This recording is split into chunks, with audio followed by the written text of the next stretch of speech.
AD has approved KC-1400 collective. Everybody want to hear me say that? This is what it's all about. They're around. They are supporting. The money is going directly to our student athletes. They're signing deals. They have contracts. Let's do it. I mean, without this collective, we won't be successful. We won't be able to sustain our student athletes. I mean, 1400 Collective have done a really, really good job of keeping a lot of our athletes here. You know, if you saw them sign a lot of our athletes, but we got to do our part. So I know after the day, we're going to click that 1400 Collective. We're going to give one of those tiers, and we're going to make sure that we give to this collective so we can continue to give to our student athletes and support them and give them what I need. And I want to thank you all, Ken, TD, Thee Cory C, T-Dub. Yeah, T-Dub, everyone that created and helped create it. I know Jackson State has a collective full throttle. They have a collective full throttle. And I mean, like, so they, you know, we won the national championship in 2023, and we were slowly but surely trying to get our collective going. Jackson State won it this past year. Their collective is full throttle. Like, it is full throttle. They don't want to lose. They didn't want to lose anybody. And they went full throttle. We are trying to build a program for the next 10 to 12 years. It's not something that's overnight. We understand that the NIL and collective stuff has its role, it plays in it, but we are on the forefront of FCS football and attacking the NIL, attacking the collective. We got a very nice payroll at Jackson State, believe it or not. And I mean, our fan support, and we need more support. But we know that payroll is attached to championships. You know what I mean? So we're not out here trying to recruit kids based on money, but we also want them kids to know if you come to Jackson State and you end up benefiting from the collective, benefiting from an NIL deal, we expect a championship out of you. That's right. Yeah. What's up, everybody? Happy Wednesday. Come on in, hit the like button, share button, subscribe button. Appreciate Coach O. Appreciate it. Coach Cozy. Appreciate AD Rob. Appreciate you guys, man. It's Wednesday. We'll be continuing our football conversation. We're gonna break down the article Thee Cory C had. Tonight we're gonna go into the defensive room, man. We're gonna go into the defensive room and do me a favor as you come in, hit that like button, share button, subscribe button. If you're watching on Facebook, you're watching on Twitter, watching on Twitch, wherever you're getting your content from, head over to YouTube, KC-1400 Media. Hit the like button, share button, hit the subscribe button, and be sure to turn your notification bell on. That way, whenever we go live, you get notified, and we bring you right on in. What's up, brother? How you doing, man? Hey, what's up, Ken? How you doing? Doing good, man. Doing good. Tiger Nation. Good evening. Good evening, everybody. What's up, brother Dent? Shout out to you, JTV. Oh, man, it's 1 year anniversary, man. We appreciate your support, Jake. Football season is a bonus, man. you're going to get busy next month, man. You know, the band clips. Make sure you guys go over to JTV videos and subscribe. He got some dope video band content. And he's up and coming, man. He's doing his thing. He puts the work in and doing his thing. We appreciate you supporting, as always, and everybody that's in that thing. Brother Poe, I see you out there. Yeah, I do. KT Dub. I'll be 225. What's happening, baby? What up, Dub? It's Bonnie. Yeah, man. So continuing our conversation for Monday. Travis, what's up, man? How you? Happy birthday, man. Appreciate you. All that you do. You say happy birthday? Yeah, it was on Rob J. Now I don't know if the day is the day. I don't know when they aired that, but I know it's not too long ago. Happy birthday to you.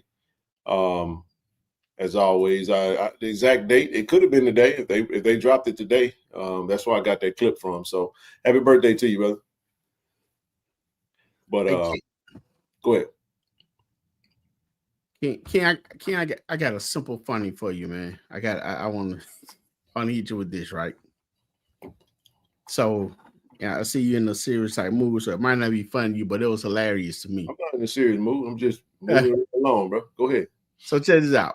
I stopped by the gym today for the first time in months, right? So as I walk in, because you're getting old, man. No, I'm just kidding. But so I stopped by the gym, right? So as I walk in, I see three ladies. one lady is on the tri press. One lady's on the shoulder press, and there's another lady standing by the lady on the shoulder press.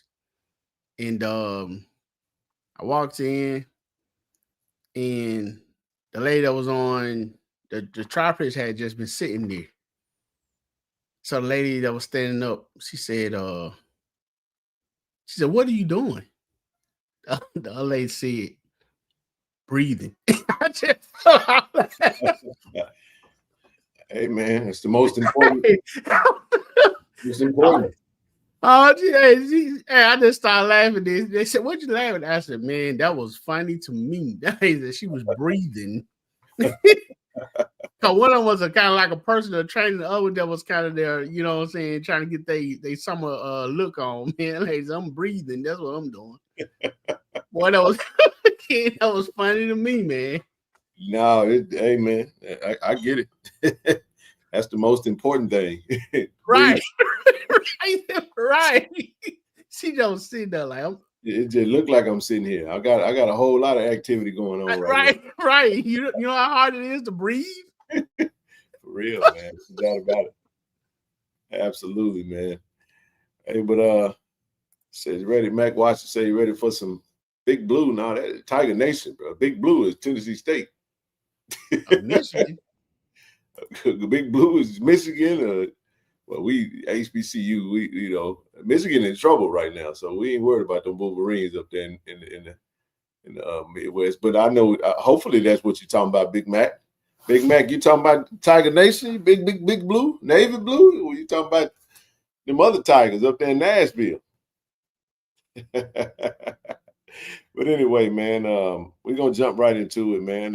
We appreciate everybody for tuning in. As you guys know, we're on our road to 8,000 subscribers. We're over 7,700.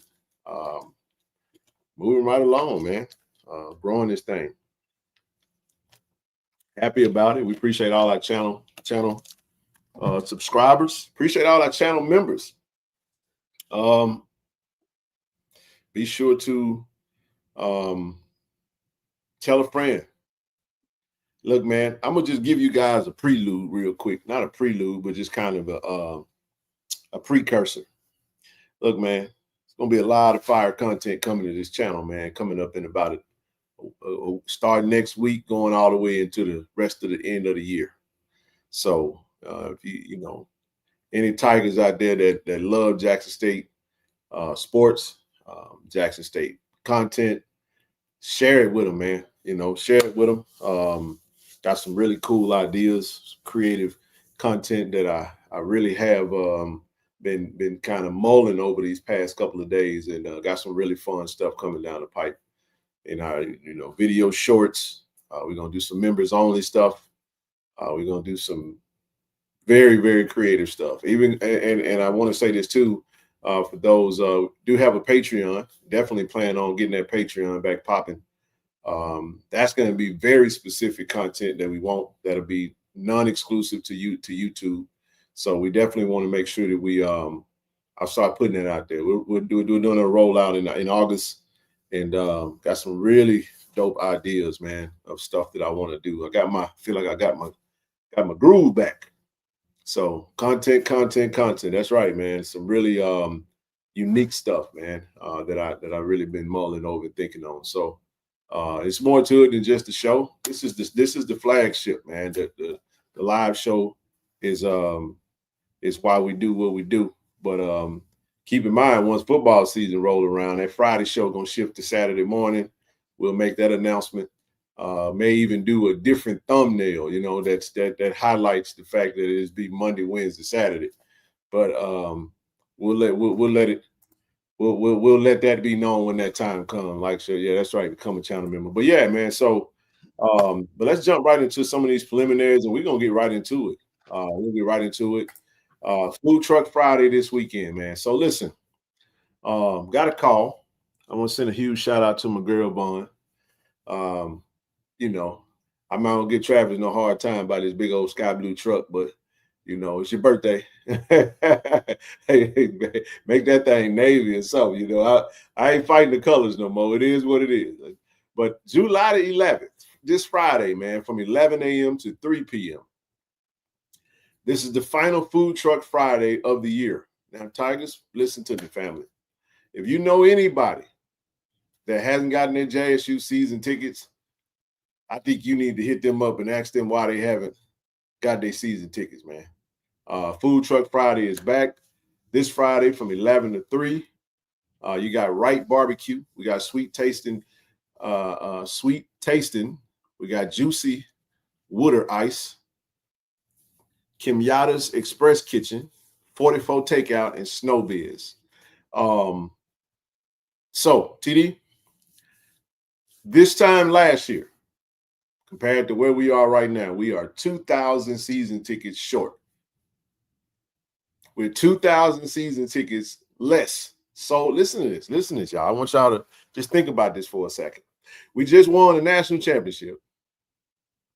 At the same time, compared to last year, we're 2,000 season tickets away from where we were last year, at a cheaper price point. Remember last year, TD, the price went up, so we had higher tickets last year, and we sold less tickets. Now, I'm not getting anybody, I don't know the cause of it or what the reason is, but that's the reality of us, man. I mean, are we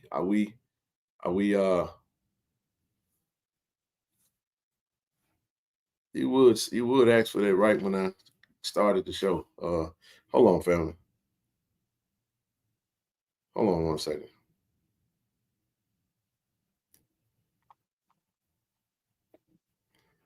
Let me send something real quick. But yeah. Trav, did you get in the barbecue? Hold on, TD. Okay. Hold on. Stay right here, bro. Because I was asked to make this message and just kind of put this out there. I just want to, if everybody that's watching, if you're in the local city, pull up. So here's the other thing with Food Truck Friday, from what we've been told, was that a lot of people they'll come and get the food. So D McGee said stadium size hurts season tickets bad. But the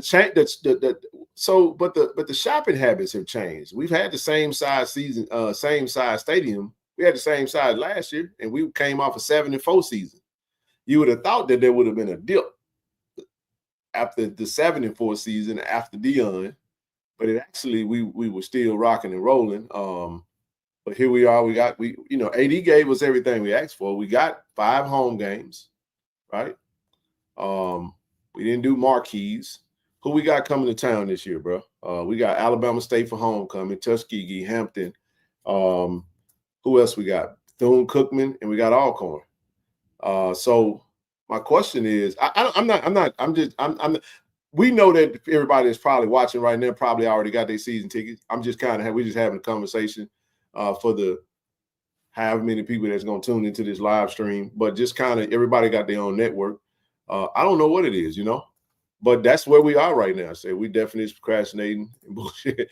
Season tickets are a shame. No way we should sell less than 5 to 6. Yeah. So thoughts on that real quick, TD. With 2,000 less than what we did last year. So it's like this is a trend. This is a concerning trend, I guess we should say. Or is it? Because what happens is, July 31st, season tickets go off sale, right? But here's the thing. They pay a higher price point after they go off sale. So it's not like we're not going to sell the tickets. It's just the season ticket piece. I'll pause and let you jump in. Thoughts on this? To be honest, you definitely would love for the stadium to, 60,000, 50,000, whatever it is, to sell out, especially like you said, coming off HBCU National Championship. Unfortunately, that's not where we are right now, and we know the purpose and the importance of selling the tickets. But I will say this, Mr. Clark.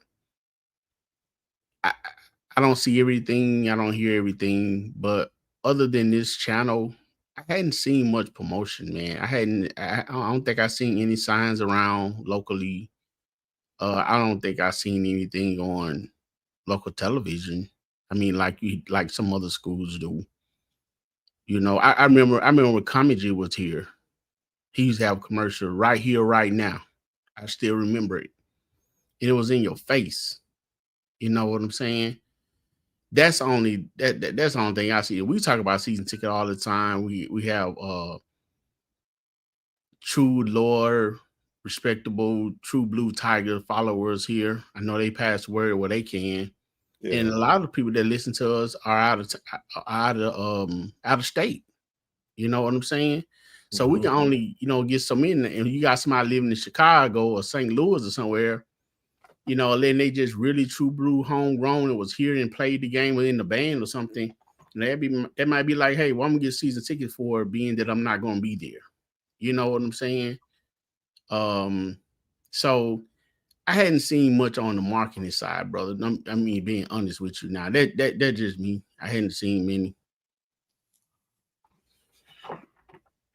Now, mind you, just because you haven't seen it doesn't mean it's not there. That's why, yeah. I know. I wanted to just put that in there because I know you. So let me ask y'all a question, serious question. How do you consume your content these days? How do people consume their marketing? Most of it is via social media, you would say. Mm-hmm. How many? I'm only asking that because I don't live in Jackson, and I appreciate your perspective on it. We're just having dialogue now. There are no right or wrong answers. We just having dialogue. We play football at the same time every year. Same stadium, same town, same school. Now, I will say this: the school has done a great job of promoting via social media. I mean, hell, it's all over social media now. And I see thousands. I say this: if we could just get the amount of people in the seats that follow. Travis, how many people follow the Jackson State Tigers Twitter page? What, 67,000 maybe? I mean, we're talking thousands of people that So, all right, let's see. I think people just have less money due to macroeconomic influences. For example, Essence Fest attendance was down significantly. Yeah, Essence Fest was down pretty bad. I heard a lot of bad stuff about it. I was shocked with some of the could it be the times that we're in, changes in the economy, the changes in administration? Are people becoming more reserved, TD? Are they just saying, you know what, I'm gonna wait before I so I'm glad. Thank you, Travis. So when you look at the numbers, you look at 68 on the main page, 100,000 on the football page that watch the football content, that look at that page, and you put that out there. That's a lot of marketing that's going on. And this might just be the reality of it too. My mentality is this, bro. I'm gonna just be real with y'all. Let me just be straight. Can I be frank with y'all? Take them off sale and just bust their head. If everybody want to pay a higher price point, let them pay the higher price point. So Ken, let me ask you this. Because they're gonna come to the game. We just gotta pay the higher price point. But what happens, TD, the reality of season tickets is it's so much we can do. I'm not saying that school can't do more, but then you look at I've seen them really do a lot of work in trying to come up with creative ways and meeting as a team. We've seen that ourselves, put the information out there in our channel, man. We ain't even touching 10,000 people like that. We just having a conversation. So I'm not naive to that fact. The point I'm making is that I don't know. So let me ask you this. Would you agree that most of the people that buy season ticket or Tiger Nation are mostly, I use the word mature crowd? Well, Jackson State has a very mature fan base. One of the things we've learned, and I didn't realize how mature our fans were until we started doing this. TD, when you think about it, when me and you and Corey and TKT Dub and when we go and touch the family, right? A lot of times it's family that is older than me. I'm 40, so it's a very mature audience. So with that, there may be a gap I'm with you on that. Right. I think the trend is maybe we do need to appeal a little bit more to our fan base, and get into the meat. But I don't think one of the things I will say about that though, TD, most of all of these fans are way more responsible than the young folk. They ain't doing a whole lot of procrastinating. They're gonna get what they need to get. I don't run into a lot of people that don't have their season ticket. That's my conundrum in it all. Right. Every time I talk to somebody, they got their season ticket. So it just be like, well, who is this number? Go ahead, jump on in there. So the reason I asked that is, and like you said, you know what I'm saying, catering to that particular fan base, being that we have a more seasoned fan base. Because you take me for example. A lot of the reason I do the little social media that I do is because of this channel. And, so you have a lot of, mature people who really not on social media like that, really not into it, like that. I'm surprised. I said this maybe a couple months ago. I'm surprised at people who still don't know about us locally. You know what I'm saying? I talked to a guy in Sam's just over the weekend. You know what I've learned? I'm just kind of like, people are in their silos, and it's hard to get people out of their silos, bro. I'm talking about we be hiding in plain sight. I don't even take an offense to it. Like I'm not. Definitely. I know you're not. I'm saying like it doesn't bother me. Not saying that it bothers you. My mentality, bro, is this. I'm gonna tell y'all what our mentality is. I put my head down and just do the work. And it'll fall in the hands of who it's supposed to touch. Shout out to Dre dropping the videos. Look, man, I went back and watched some of the videos that I did last season. Man, I had goosebumps earlier, bro, watching that content. I was like, damn. Like the videos we were putting out and I was putting out on game day stuff. I was getting worked up like, damn, football season almost here. I'm watching TC walk out the locker room. I got goosebumps, bro. I'm got chills, man. I'm like, woo! I can't wait. It's football season, right? And I don't know. I don't know. I don't know, bro. I think here's an idea. Have some conversations maybe with some peer schools, not necessarily HBCUs. Find the points of contact, have those conversations, kind of see what they're doing, duplicate it.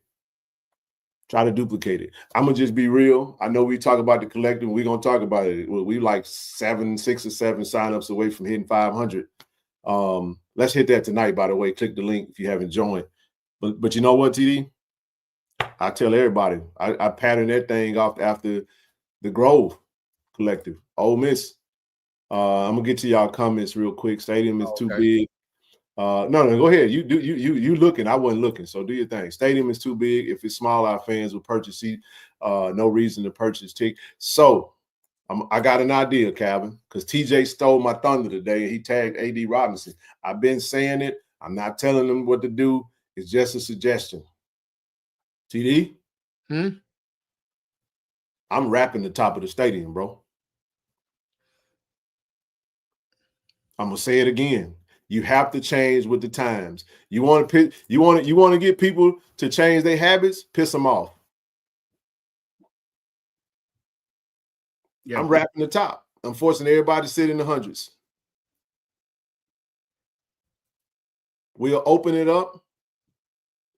Yep. Yeah, that's right. I mean, I see. That's why Travis. I said we see them doing the work. They doing the work. Without question. It's not that. What I'm saying. Look, I'm not trying to piss nobody off right now. I'm just saying, like, I'm not in any power. I don't have any power to do this. But I'm just saying how you evolve with the times. And look, we have a fan base that now I don't know if people gonna acquiesce to it, but you have a conversation. Put a message out there, and I would wrap that something going up top, TD. Let me tell you something. I'm not opening it up until you buy enough tickets to make me open it up. You want the top open? Force me to do it. But we're going to be in a lower bowl. I'm just telling you what I'm just telling you. And I'm going to sell marketing up top. Guess what? NIL. Whoa, don't follow me. Revenue sharing. NIL. Hey, company A, I got a nice little marketing spot right up here. I get you 30,000 folks gonna look at your stuff every time. Point I'm making is, even when we on TV, they gonna show you we on TV 11 games a season. I got 30,000 in the stands, and I'm gonna rap it to the. Listen to me, dog. Listen to me carefully, bro. Because we got one section that's wrapped, and we know why. Whatever. Right. I ain't gonna be walking around like Slick Rick. I'm gonna close both eyes. Right. I'm just telling you what I'm gonna do, man. Look, I'm gonna put some TD. I got an idea, boy. My brain been going 100 miles per hour the past couple of days. I'm telling you, bro. Listen to me. I got an idea, TD. I'm listening. Put the legends on it. Put the legends up. We can put some legends up there too. Former players. Get the graphics. Get Under Armour. Somebody give me a cool little stadium wrap. A long-term player. Whoa. Marquee games, we're going to take the wrap down. Now, I understand. It's a little work. You're going to earn that work. You're going to earn that. All corn game, the wrap got to come off. You got to bring a Tuskegee, wrap the hell out of it. Let's be real, TD. Homecoming, no wrap. Bethune-Cookman, wrap. And you know what, Ken? Adding on to what you're saying today, if you go to a lot of these high school games, you know what I'm saying, from Ken to Clinton, you have a lot of their players, with with posters and raps and stuff around the school of the players, man. I mean, I give you a better one. Do that too. Remember when we went to Atlanta? You remember 2019, Georgia State MEAC SWAC Challenge? Bro, they ain't over the top of that stadium. That's an old baseball stadium. They only use a certain portion of them seats. The visitor side in 2019 against Bethune-Cookman, they had the visitor side was the small seats. The home side got a little big. You follow what I'm saying? But even if you wanna listen, I'll meet you halfway, Tigers. I know we like to go up top, but I bring that thing all the way to the scoreboard, bro. I bring it all the way to the scoreboard, but you're gonna have to pack it out on one side, though. It's gonna have to be fully packed. Lower bowl, I'm going all the way down with a band. I ain't even this part right here, family. You see, I got the little picture. Y'all see this part right? Hold on. You see this section right there? TD? Mm-hmm. All of that gonna be wrapped out. Only thing gonna be available is the lower bowl on the I don't want to say visitor side, but the west side, east side. What? It's not a perfect scenario. I listen. This is a major decision if administration decide that they want to do that. All I'm saying is that I understand that the times are changing. So guess what? We got to change with the times. Ken, I look at some of those old games, man. I was like, man, I mean, why were so many people in the stadium at the time? I mean, it stayed packed. Then you get to thinking about it. It's so much going on with this new media stuff. Like you said, social media and man, people watching, trying to see we're gonna get in a world war. It's a lot of concerns. I'm not knocking it. I'm not knocking it. I'm not. It's like Travis said, it's definitely a thing. But let me say this about that though. This home side is gonna be packed anyway. That's always packed. That right around that area toward the upper corner, it thins out, but usually up top by the press box TD all the way to the scoreboard. Then it starts to thin out as you go into the visitor side. We're not really if that's what we do, then we don't have to punish the home folks who come. I'm just throwing out ideas that could potentially be a solution from an aesthetic standpoint, the look. But if we being for real right now, TD, we can have home field advantage all the way around that thing. Put the damn student section on the visitor side where the boom comes in at. And I know people complaining about, I know everybody like to be next to the boom. I get it. This is a HBCU. This is not Texas State. They ain't got no band that folks want to be around. Heckling the visitors is a fun thing for them students. I'm just throwing it out there. I'm saying like there's some there's some ways to do it, but also too, the shade hits on the home side a whole lot quicker. Oh, for sure. You know what I'm saying? Like, it's a lot of elements, bro. But we're just talking about enhancing the game day experience, and it really just finding a way to force them to get tickets. If you limit the amount of tickets you're gonna sell, that'll create some type of urgency. I gotta get my season tickets, bro. We're gonna make Jack they BS. Because man, but I'm gonna just be real with you. Can I be real about something? Not the first game, but Tuskegee and Bethune-Cookman. Man, I'll wrap the hell out of that top part of the stadium. We already know that game ain't gonna be them game's not gonna be well attended, in my opinion. Because I'm going off I'm going off of the, what do you call it? The data. I'm following the data. First home game should be pretty solidly well attended. We're not gonna get a lot of Hampton folks, but we might get some interest because it's the first home game. Then we go to Hattiesburg. We're gonna pack that bad baby out. We're gonna pack out the rock. Then we're gonna come back. You think Tuskegee gonna travel enough to where it's enough? I'm not saying Tuskegee isn't going to travel. What I'm saying is it's not gonna. You got to keep in mind this is a 60,000 plus seat stadium. They can travel and still only fill just a small little section over there. Trust me when I tell you, bro. So what I'm talking about is I'm talking about the likes of an Alcorn, where a lot of Alcornites live in the city of Jackson. So the point that I'm making with that is that I'm saying I would wrap it personally if we had that option, just because aesthetically it would just look better. And it would make the actual environment. Now I understand folks talking about the acoustics of the boom and all that good stuff. Man, the boom gonna boom regardless. They're gonna boom. They're gonna boom, man. So Ken, let me ask you about the home. You saying put the visitors, the student section on the visitor side. Does that come with extra security? Man, we got. We talked about the Texas. We talked about the Texas. I think the security in the stadium is very solid. Let some pop off. I'm just saying. Now you know we talk about like the Texas State thing. It was great, for that, But when you're dealing with us, man, it gonna come a little extra with it. Yeah, they have some. I would love for the students to be over there just giving the visitors the blues, bro. Oh my God. Yeah, but Mario and his crew gonna have to be over there, man. But that's a change of culture, though. So it's not that's a different type of thing. I'm not saying we're trying to be like you at USM or Texas State. We are who we are. We're just talking about how can we do us better. I know we're talking about season tickets. I don't want to lose the thought. It's 400 of you guys watching. Hit the like button as you come in. This Friday, the last Food Truck Friday, please go by the vet, man. 11 to 3 p.m. this Friday. We got Wright's Barbecue. We got Wright Barbecue, sweet tasting. We got Juicy Woodard Ice. We got Kim Yada's Express Kitchen, 44 takeout snow beers. Look, even if you got your season tickets, man, pull up, go fellowship, go do what you do, but show up. If I was in town, I would definitely pull up, but I'm not going to be in town. So definitely go do that.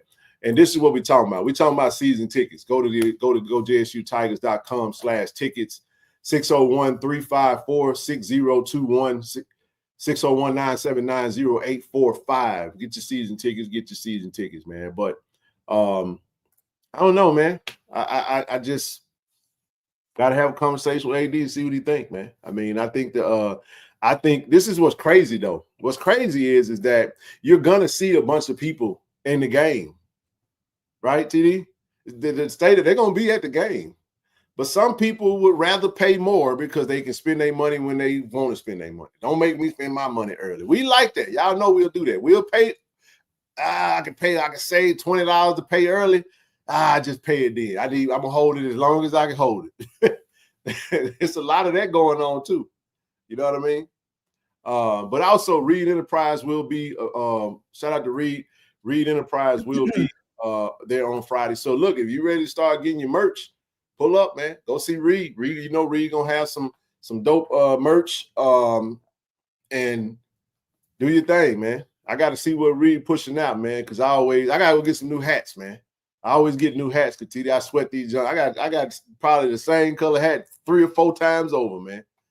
But yeah, man. Food Truck Friday. 11 a.m. to 3 p.m. Pull up, pull up, pull up. Next up, remember, general admission, you got to buy 2 seats. There is a $10 donation that's going toward for NIL purposes. So keep that in mind.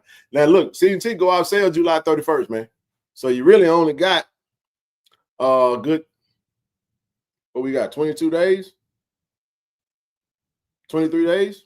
Yeah, that'd be just for the season pop off. Yeah, we got 3 weeks, man. So 3 weeks for season tickets. After that, just complain. Just complain because the price gonna go up, baby.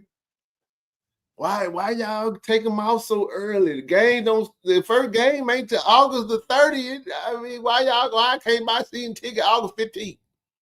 Because guess why? You ain't gonna be able to. Shout out to Coach Mo Williams, man. Don't forget, Coach Mo Williams is going into the Mississippi Hall of Fame. This is August the 2nd.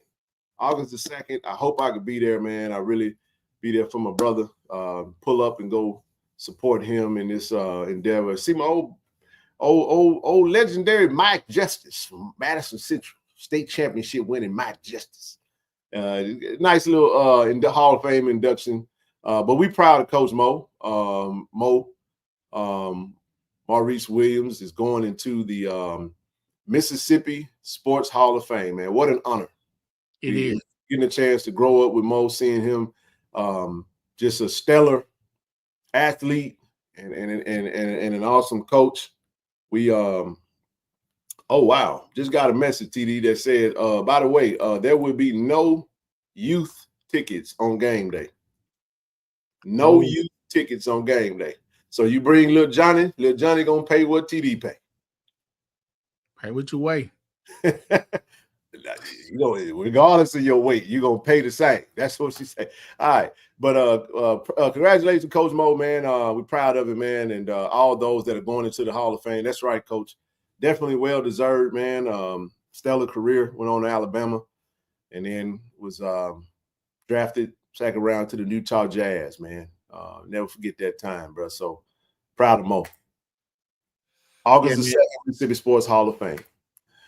Listen, family. Hey, definitely is an honor for him, man. Congratulations, Coach Mo, man. It's an honor for him. I'm happy for him.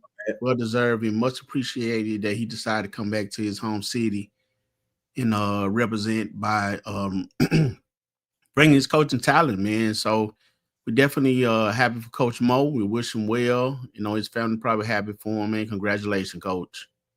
Absolutely, man. Well said. Well deserved. Next up, August 15th, that Friday.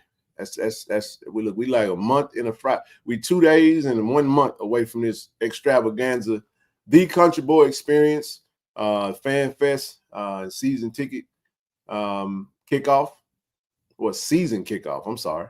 Hosted by Coach CC Taylor. We got Stephanie Luckett, LJ Eccles, Arthur Young, PC Band. Friday at the Mississippi Veterans Memorial Stadium. The Fan Fest kicks off at 6 p.m.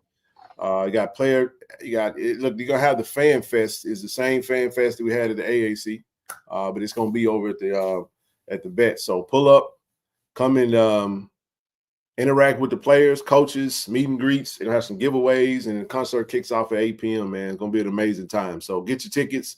Get your tickets now, man. More information as any information come out, we'll let you guys know. Save the date already. So the WC Gordon Ashley Robinson Golf Classic this year, TDE, is going to be August the 28th, back on a Thursday. Woohoo! I'll probably make this one. Them Wednesdays were rough, man. This one's going to be at the Refuge Golf Club. That's 12100 Refuge Boulevard in Flowood, Mississippi. You can register at www.gojsutigers.com/WCAR golf. Interesting. Yeah. You know, I had a chance to watch a little golf. You know, it wasn't bad watching. You know, it's you don't realize it's just challenging, man. It's definitely, you got to get into the game, man. I'm gonna eventually start playing more. Eventually, yeah, I'm gonna eventually get out there on that course and play more. I be getting frustrated, man, but you got to keep playing, man. I might need to give me some lessons, man. I could play a little bit, but Man, Coach Lewis say Coach Lewis, Coach Lewis on that thing, man. Go take me out there and give me some lessons, Coach. Ain't that I can't play. I'm just not good at it. Oh yeah, I mean, I drive well, man. But you do. I mean, I'm just gonna tell you, man. Because I like to be honest. I mean, as far as you're not bad, bro. I mean, you like you said, you drive pretty good. The game is, I mean, from what I know of the game or can see, so that might not be saying much, but that's what I'm saying. You got to take what you can get, dog. I appreciate it. Hey, from what I can see, hey, you were the best man on the card to me. Now I'm saying I can play, but I'm not that. I ain't good like that. So if y'all playing for money, if you playing serious and all that type of stuff, I'm gonna drive the cart, bro. I'm gonna fall back, but I can get in there, man. Get in there. I can do a little something. But if you're planning on playing, definitely go sign up, get signed up. These tend to sell out fast, man. So this is gonna be right around our first home game. It's a lot going on that weekend, man. So we're gonna kick the season off. And that Thursday, that Friday, the 29th, I'm pretty sure it's gonna be a lot happening in the city. So looking forward to it, man. Looking forward to it. Hey, man, saw this on social media today. So the Las Vegas HBCU Classic posted this. Said, "Go JSU Tigers fans. Getting to the Las Vegas HBCU Classic just got easier."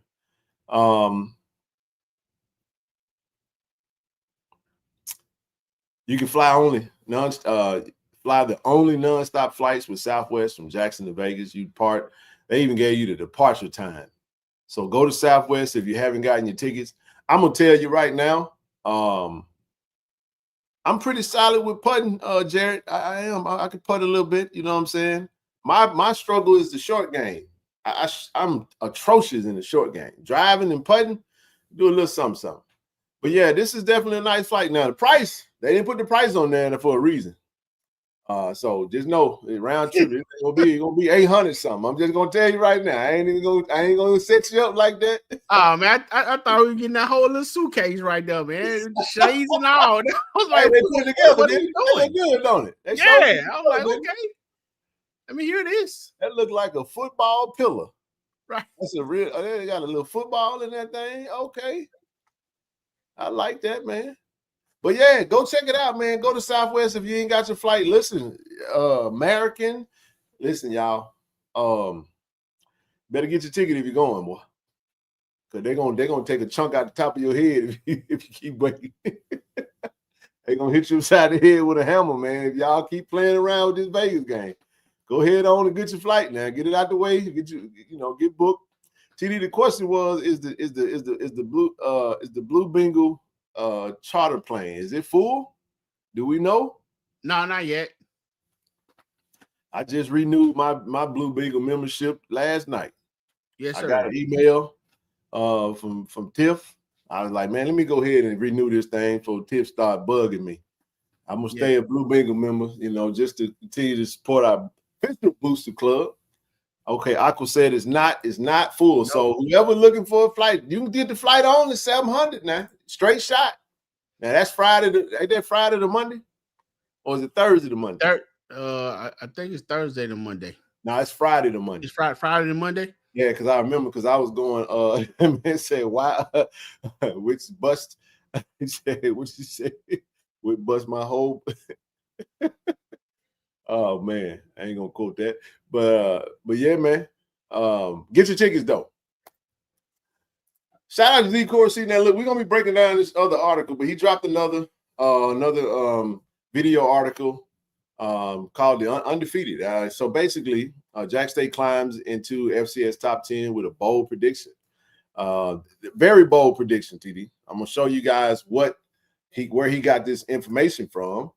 Warren Nolan, this fella by the name of Warren Nolan, bro, went out there and said, I think Jackson State gonna be there you go, Calvin. Hey, let me go back to this real quick. There go the price for it. $836.96. Hey, Key. Ken, I already kind of know. I already kind of know the. I want you to look at this right quick before we move on. I've been kind of holding off on it, but I want, if you care to address it. If not, then it's fine. What?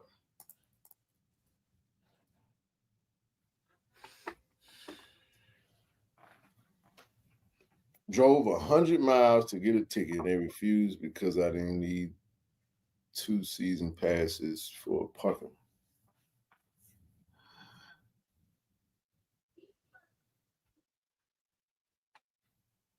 Well, that's the so yeah, the so in order to get a parking pass, put that back up to you. Okay. We that's something that the school has put out there that in order to get a parking pass, you had to get 2 sets of season tickets, if I'm not mistaken. Yeah, that's the rule. That's how it goes. So yeah. Let me do this real quick, if you don't mind. I'm actually gonna put up the one from last show, and I'll put that up there because I think it's still on that particular slide. You can drop it now. So season parking. Fans must purchase a minimum of 2 season tickets to be eligible for season parking passes. That's been in place for a couple years now, sis. I absolutely hate that you weren't aware of that before you drove that 100 miles. That's a long way to drive, man. Yes, I wish I would have. I almost want to send you some gas money. Drop that cash out so we can for real. No, the parking is obviously there's not as many parks as it is seats. It's not as many parks as it is seats. So that's the thing. It's really the parking passes would be made available. If you buy 2 sets of season tickets. That started last year, and parking passes sold out pretty quickly. I'm not sure where we are with season parking passes. Here's what I do know. None of this stuff is going to be available by the time we play for football. We're just going to have a ton of folks that's going to be calling. There will be some complaints on TD, on the date of the season tickets going off sale. Oh, definitely will. I get it. There's always this, we should wait. I understand. The school has to operate. This is the thing we have to keep in mind. The school has to operate in a certain capacity because they have to move on and start getting prepared for these. Once everybody, you have to be considerate of them getting all of that stuff processed and then moving into the single game tickets. So when we go over to the way this works, so I'm gonna start right here. So we gave the deadlines, and we've been talking about it since it's been available. Like I said, we got a small audience, but yet and still, it's still what it is. If you purchased season tickets last year, they told you to check your email for your renewal link. So it went in date order. So first right to refusal was April 15th, and then it says season parking and single game tickets pre-sales will end July 31st. And then reserved and single game ticket sales begin on August the 5th. So there is a gap. They always give themselves a week to get prepared because they have to tally up what's available. So at the end of the year, at the end of July, they have to cut it off because they're a month away from. So the people that was willing to invest the most to get what they wanted, all right, we got this number, we got to shut it off, and then we got to get prepared. All right, now we know what's available. So when she goes and sells the reserve and single game tickets, now she knows what's available from a reserve standpoint. Single game ticket is going to be what it's going to be. But just keep in mind, the price is going to go up after the 31st. So the purpose of getting season tickets is to save you a few dollars and to have all that out of the way. You know what I mean? So just something to keep in mind. So that's the deal with that. Right.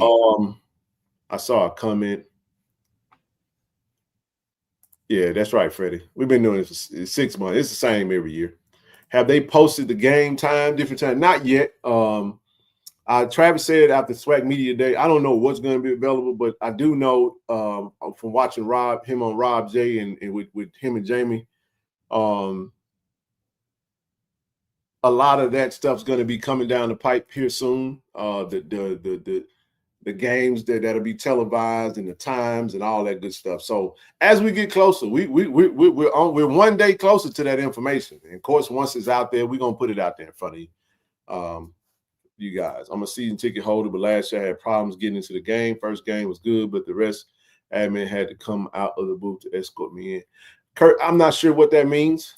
Hopefully that issue is rectified this year, and hopefully you have a much smoother interest into the game. That's what I hope. There were a lot of issues. There were a lot of, keep in mind, Hakeem McClellan comes back. He takes over. He's been putting a lot of things in place. And we should see some things improve in those areas. So, yeah. There are only 4,000 parking spaces. When the vet was constructed in 1950, it only had 21,000 seats with a capacity of 4,000 spaces. As we expanded the seats, they didn't expand parking. So there you go. Fun fact, TD. Never bought a parking pass in my life for Jackson State. Okay. For me, I mean. Right. Me. I was always one of the ones that parked down the street and just walk. I used to park at Regions, bro.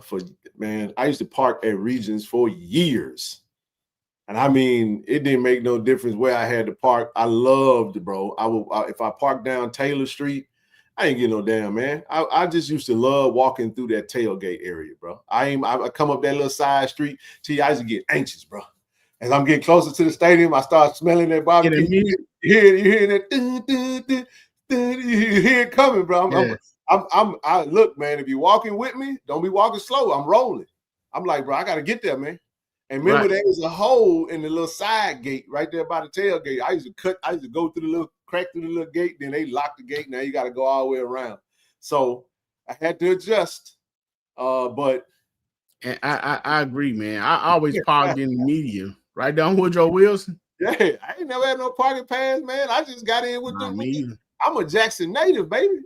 I had to walk through the tailgate. You know what I'm saying? What do you say? Kid tell Jackson they so lucky to have a good team and actually stadium 20K plus. Yep. Technical school pray we have 3K. We only have a crowd playing B and SU. Hell, that's 1,300 people versus Alcorn. That's a fact.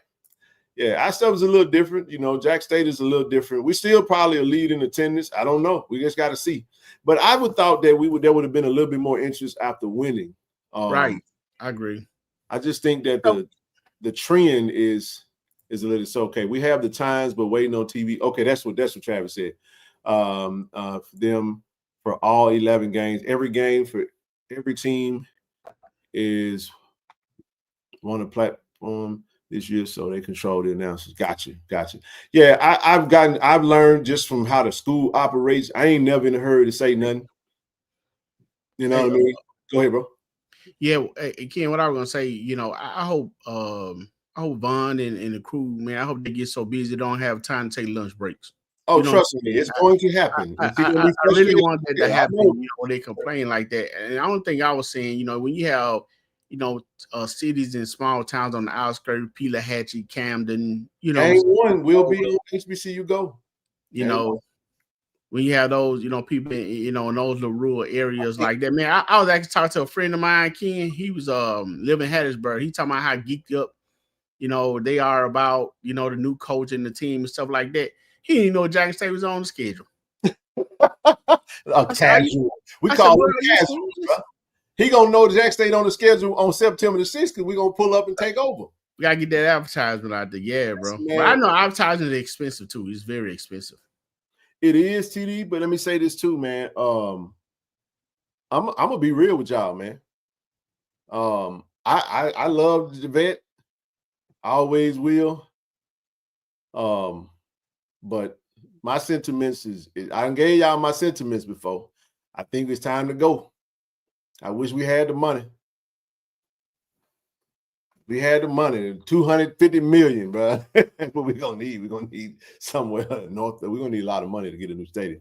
But man, I would love a new stadium. Give me 30. Oh, you in Hattiesburg, Fred? Man, listen, I bulldoze that joke in a heartbeat, man. You would? Man, I blow it up like they just did that hotel in Vegas. Flamingo? Was that Flamingo they blew up? Flamingo. I'm trying to tell you. I watched all this stuff on Lansing. Myers, man, they do they built, man. That was that stuff I watched on. So Freddie, you down there where they didn't want to give where they send them death threats to Jamal, man, that won American Idol. They tried to give him the key to the city, and them folks with the death threat, and I was like, golly. Oh, for real? Yeah. Said, hey, no, is that jacket velvet? That's absolutely velvet. What is that? Suede, man. Boy, hey, I like that. Crushed velvet. Nah, man, but let's move on, man. So Corey wrote this article about this brother here, man. Warren Nolan, TD. Check this out. Warren Nolan said Jackson State, this is something we should be proud of, man. We got a pack, man. You got a national champion in town, man. Your hometown Tigers are national champs, man. And we should stop at nothing to be there to support them. Now, he came bold with it, bro. This was his prediction for the Jackson State football season. He either being lazy or he is really high. Oh, it wasn't Laura?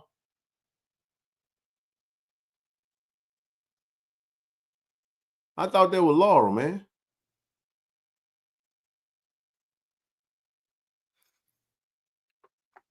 Well, somebody correct me. What town was that?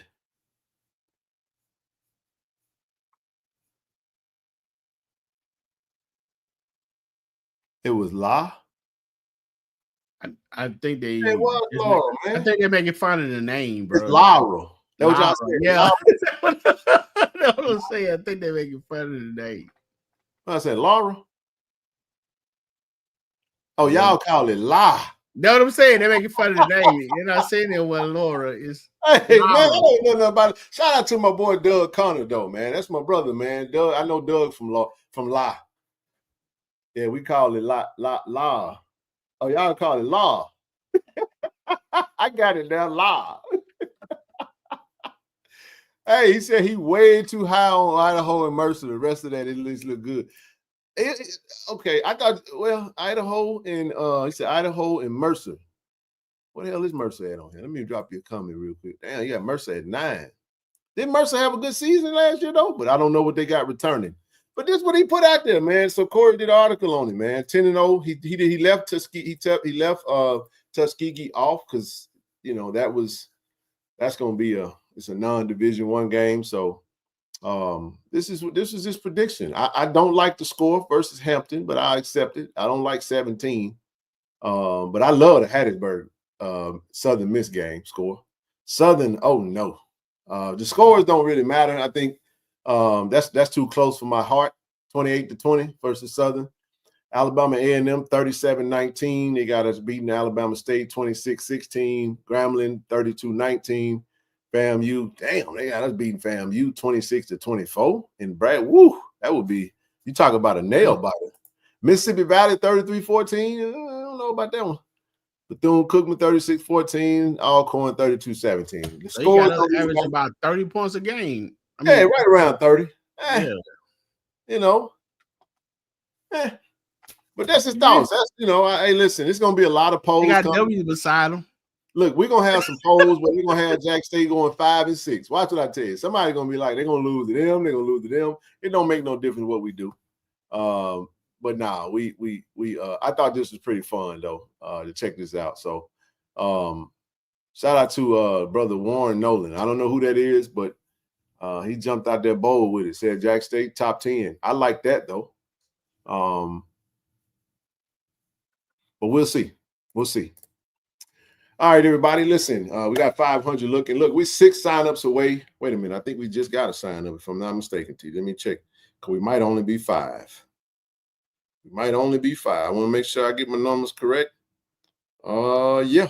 We got 1 subscriber tonight. So we 5 subscribers away from. So listen, if it's 5 of you out there that haven't signed up, let's get signed up tonight. Go ahead and grab your digital. It don't matter. you can do more than that, great. Let's go ahead and finish this up, man. The link is in the chat. Be the one to close it out.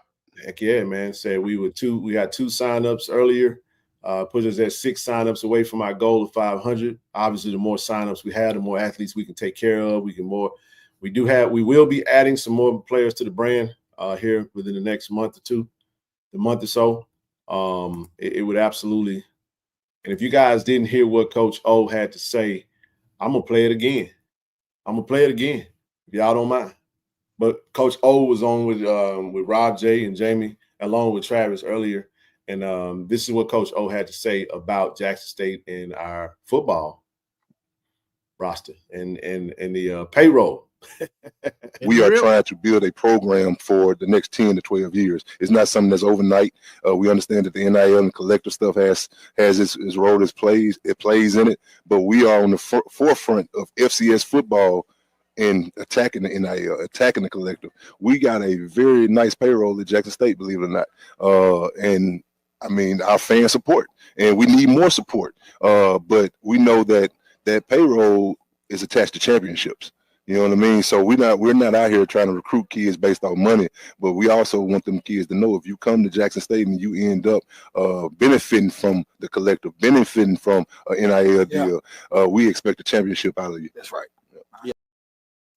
Beautiful, man. Very well said by Coach O, who is he's a general manager of the program. He knows where the money's at, where it's going, who getting what, how it goes, what, all that good stuff. So with that, we're happy to be a partner, Jackson State football. We could do more, but we're killing it right now. We've blown it out of the water this year, man, compared to what we've done. We doubled our signups. We more than doubled our signups from last year. Matter of fact, we've done more signups this year than we've done the past 2 years prior. We had 7 and right at 8. I think we're tied at it. Yeah, we did more. So it was up by 1. So 20, when you add up 23 and 24, the NIL deals we did 15, and we haven't even started the football season. We're probably going to add 5 more, just depending on our signups. We wanted to get to 500 so we could make sure that we had the resources to be able to do that. And we try to do as much as we can. And then we could do as much as you guys would like, because we got a big goal in 2026. Now, when I say 2026, TD, I'm not talking about signing up in 2026. I'm talking about getting prepared for 2026, because keep in mind, we're going to push 2026 signups in 2025 starting in August, because we need to be prepared for the portal to open up in December. Fiscal year. Absolutely. There you go. The recruiting fiscal year. There you go. Right. There you go, man. So get signed up. We're 5 away from our goal. Let's go above and beyond that. I know it's 5. I know of the 500 people that's looking at us, that's only come on now. 500, that's what that is. 1% of what's watching right now. So let's do the dang on thing. And then 2, if you're looking at you can 500 was a goal, because we got to shut it down and do some website maintenance, but also you can grab your bottle of Greenwood collab bottle from greenwoodwhiskey.com. But anyway, had a great conversation on Monday. I mean, Ken is totally transparent with the NIL fund. Absolutely. If you're in the chat, I break that stuff down. I don't put that stuff out there publicly, but if you're part of the collective and you've signed and you've joined and you want to be a part of those conversations, we tell everything that we can tell. Stuff that we can't tell is we don't get into like contractual stuff like that. That stuff is, personal and private to the person that signed up. Look like we just got another sign up. So come on, there we go. Appreciate you there, John. I see you out there, baby. We just got 1, so we 4 more to go. Let's make it happen, baby. But we're gonna jump into this article that Thee Cory C penned. This is our second part of the article that he did. It's titled "Run It Back: Inside Jackson State's Reloaded Title Defense," and we're gonna talk to you guys about why you should be excited about your 2025 JSU football title. TD, they say offense do what? See if you can right. You gotta be quick on your feet. Offense do what? Defense do what? The defense win championship. There you go. Offense do what?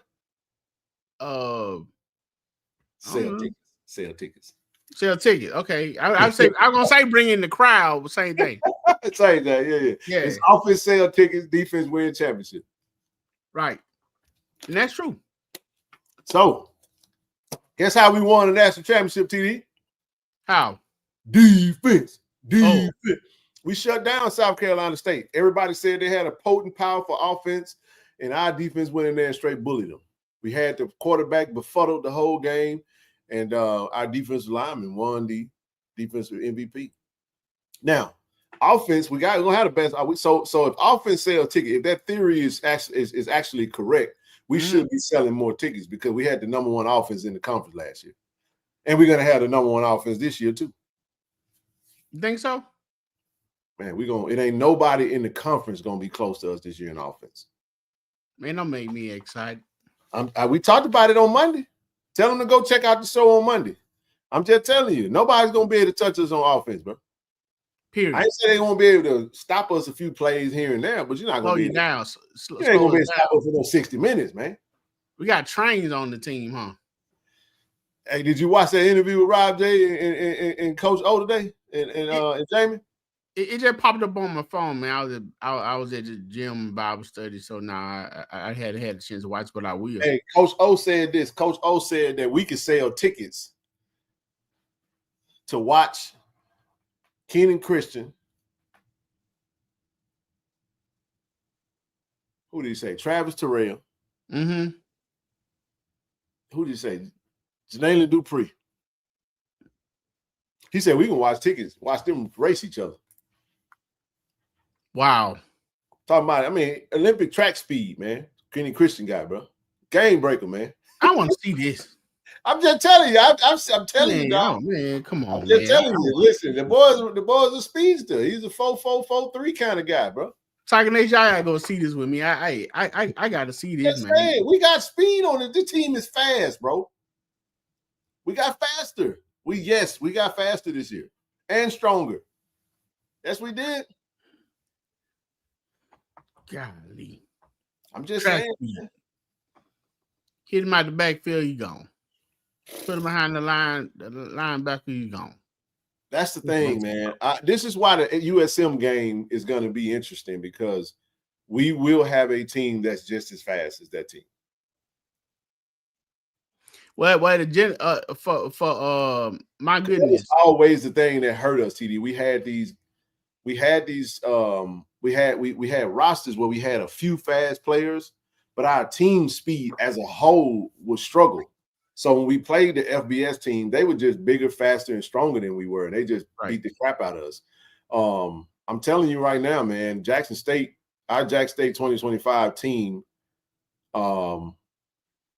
has game breakers, bro, to really apply pressure.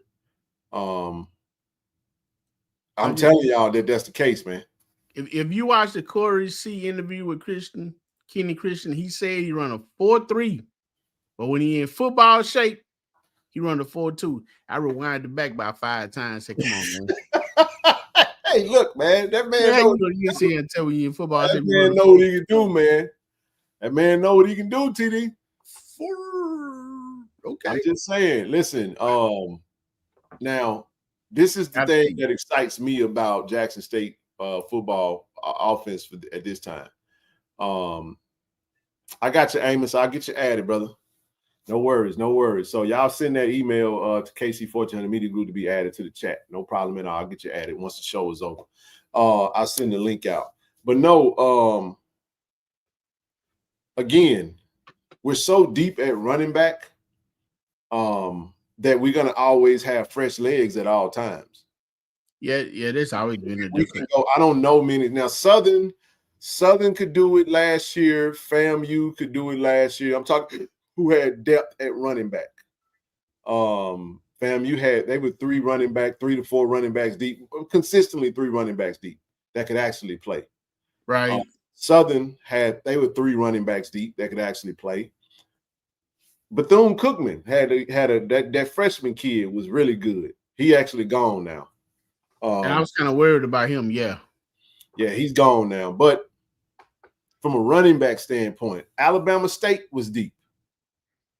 because they had some of their best running backs that went down, and they was on they fourth or fifth. They got decimated with injuries last year, but they still had major depth. So I mean, the point that I'm making is there are some teams that have it. We 7-8 deep right now at running back, and I'm talking about that can start. Day one starters that can start, and we covered that on the last show. I don't know if you guys caught it or whatnot.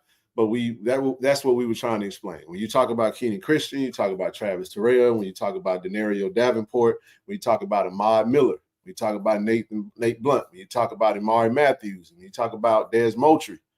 Then we didn't even mention Jeremiah Wilson, the true freshman. We didn't even mention him. You know what I'm saying? Right.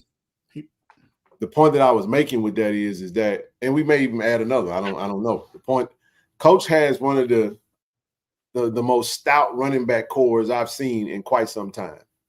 I agree. It's very stout. But when you got a game breaker like that, that's not just a speed guy like Travis Terrell, slimmer frame, razzle dazzle. This is a big back that can run fast. That's what he is. He's an FBS type running back, and all he needs is blocking, which we had the best offensive line in the conference. So we opening up holes. Irv was very shifty. He can get up the field. He can kind of get where you need to go and do what he need to do. Man, I'm excited, bro. And then Herb like running over people. So some of the holes are bigger than what they were. He just wanted to hit somebody.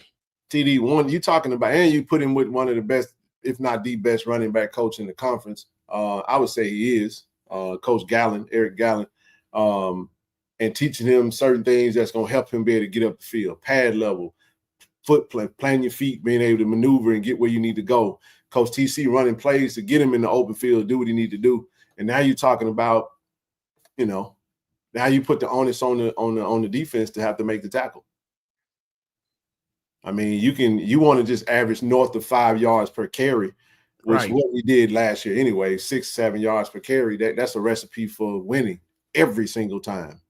And then that takes the onus off of Jacoby Morgan. He can now just sit back and be comfortably pick you apart. There is no pressure to have to throw the ball the whole game because you got a running attack. Remember, keep in mind, family, we were 65-40. I mean, we was 60-40 run pass last year. Actually, we was like 65-35, if we're being honest. Yeah, we more run. Okay. Yeah, we was 65-35 run pass ratio last year. That may not change. So that's right, Big. You stay ahead of the sticks, man. I want to jump on Hampton instantaneously, bro. I don't want everybody. Every game we play, we got to score first. USM, what's critical for us is to get on the scoreboard first. I firmly believe, TD, if we score first on USM, we're gonna put some pressure on them. They're gonna get real tight. And then what's what has to happen when we score points. And definitely one of the key things that you were speaking on about the running back room in the lines that are the offensive line. When you have a running back, that has visual, the eyes to see all over the field. Sometimes, if a play designed to go in a specific gap, the offensive line is pretty much top, man. Take that man where he's supposed to go. You understand? You got a big man that you're fighting against too. So if you're supposed to go in the B gap in the defensive lineman hit that gap and you hold him there, the offensive line that running back got to have that vision, realize, hey, I need to take it on the outside then. You know what I'm saying? I think that vision is going to be very important. Man, then you got to think about it, man. These guys know that they got to split reps. Yeah, they better have that vision right. They ain't going in there saying, I ain't trying to come out the game right now. I'm trying to make this thing count right now. And when you got that, that's when that's a good thing. But like I said, they score. It's now on our DC to get us ready to rock and roll. So let's jump into it, man. We're going to start it with the defense. Y'all know where we're going. We're going with the best defensive lineman, I think, in FCS. Stop me when I'm lying. I know Blue out here watching. Preseason All-American, All-World.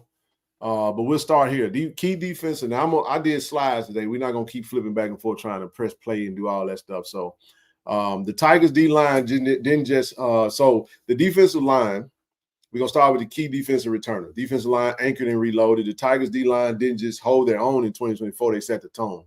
This group was physical, disruptive, and consistent all season long, and with key pieces returning, expect more of the same in 2025. You have to start with the best defender on the team, and that's Jeremiah Williams.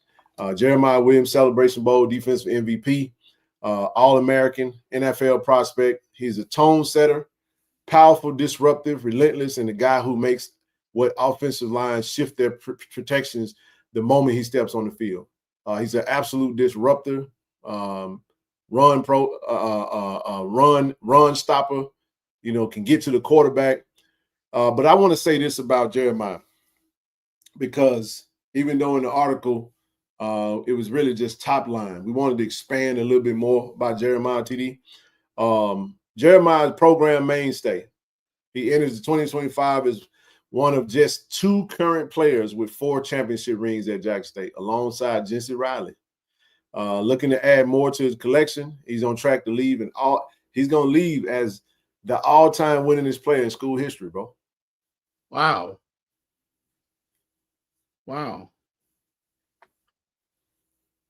In both games and in jewelry. So what rings does he have? SWAC championships. So he has 3 SWAC championships. Right. In Celebration Bowl. Gunning for 2 more. 2 more. Man, that's so. I mean, to have 4 SWAC championships, 2 Celebration Bowls, that's the goal. Couple of MVPs. That's how you get your name called on the week on the draft. Next April is the goal, bro. We want to hear Jeremiah's name get called. Nice I want to say this about Jeremiah. Jeremiah had every opportunity. He had several opportunities to lead Jackson State. Speak on it. I mean that, y'all. We are proud for him to be one of our flagship ambassadors, the flagship ambassador for KC-1400 Collective. It meant everything. I felt like it was important that Jeremiah stayed, because TD, we lost a lot in the secondary, bro. Losing Robert McDaniel, who's currently on the Commanders roster right now. We so proud of Rob, man. So happy for him. Every time I see him smile, man, that man played with so much passion and heart. Love Jackson State. Despite going to other schools, Jackson State, he's a true blue Tiger, man. I always have been, always will be. But I want to say this, man. Jeremiah had opportunities to go other places, but Jeremiah's legacy matters, man, to this young brother. He'll go down as one of the greats that ever come through Jackson State, and his name will always ring important in the Jackson State community. Holmes County kid, man. Holmes County kid. I'll tell you a funny story today that actually happened from my platinum chat. I gotta share it. I'm not gonna say no names, but I'll just say one of our chat members particularly had shared a story today, TD. So this particular person works for an insurance company. It's based out of Michigan, right? Said that a provider, this provider had called, and she was talking to this provider, right? The provider said she was from Mississippi. And she said, she's like, my cousin is number one. She said, my cousin number 1 for Jackson State. His name Jeremiah Williams. She said, the person said, I was so tickled. 0. Yeah, number 0 said, I'll be home in 2 weeks, and I can't wait to get. Well, I'll leave the other part out. The other part about the red road sausage, but that's neither here nor there. But the point that I'm making, the point is, shout out to Jeremiah. But I mean that, like, I gotta be Jeremiah staying at Jackson State kept me up at night. And Doug would tell you, I just was like, man, we gotta do whatever we can to keep Jeremiah Williams in the Jackson State Tigers uniform. But they definitely came for him. They came for him, y'all. And we went with the big guns to do everything we could to keep him here. And we'll continue to do more. You know what I'm saying, to make his time here. But Jeremiah is not only, he's a legacy kid, man. Legacy kid. Played for a JSU alum and Coach Marcus Rogers. He got his teammate enforcement from high school to join him with Levi and Kamari Rogers, who joined. And our defense will go as he goes. But having 0 in the middle of that defensive line makes me feel a whole lot better. about the other 10 that's on there. We got 0 on the field. We're going to be all right. We're going to be all right. And he'll be representing Jackson State at SWAC Media Day next Wednesday. And we're proud of him and seeing his growth, seeing him come in as a 2-star kid out of, Holmes County Central. He was the 5A Defensive Player of the Year for the state of Mississippi, and he was only a 2-star kid. Came in under Coach Prime, red shirt his first year, and he's been playing and balling ever since. Started off at wearing number 99, switched over to 0 last year, skyrocketed in his value. Chose to stay at Jackson State, finished what he started. Gonna get his degree in December, and he's gonna leave with. I'm gonna hate to see him go, but while we still got him, I'm proud of him, man. I know he's gonna have a monster year, barring no injuries and nothing like that.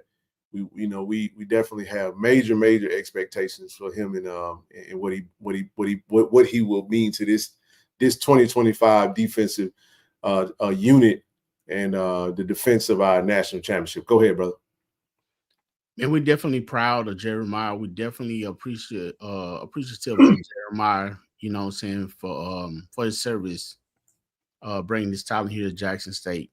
Here's the thing, Kim. When we first started talking about NILs, Big Lex in the building, about a year or so ago, when we first started talking about, NILs, and we was talking about, players that's coming and then, being plucked away and stuff like that.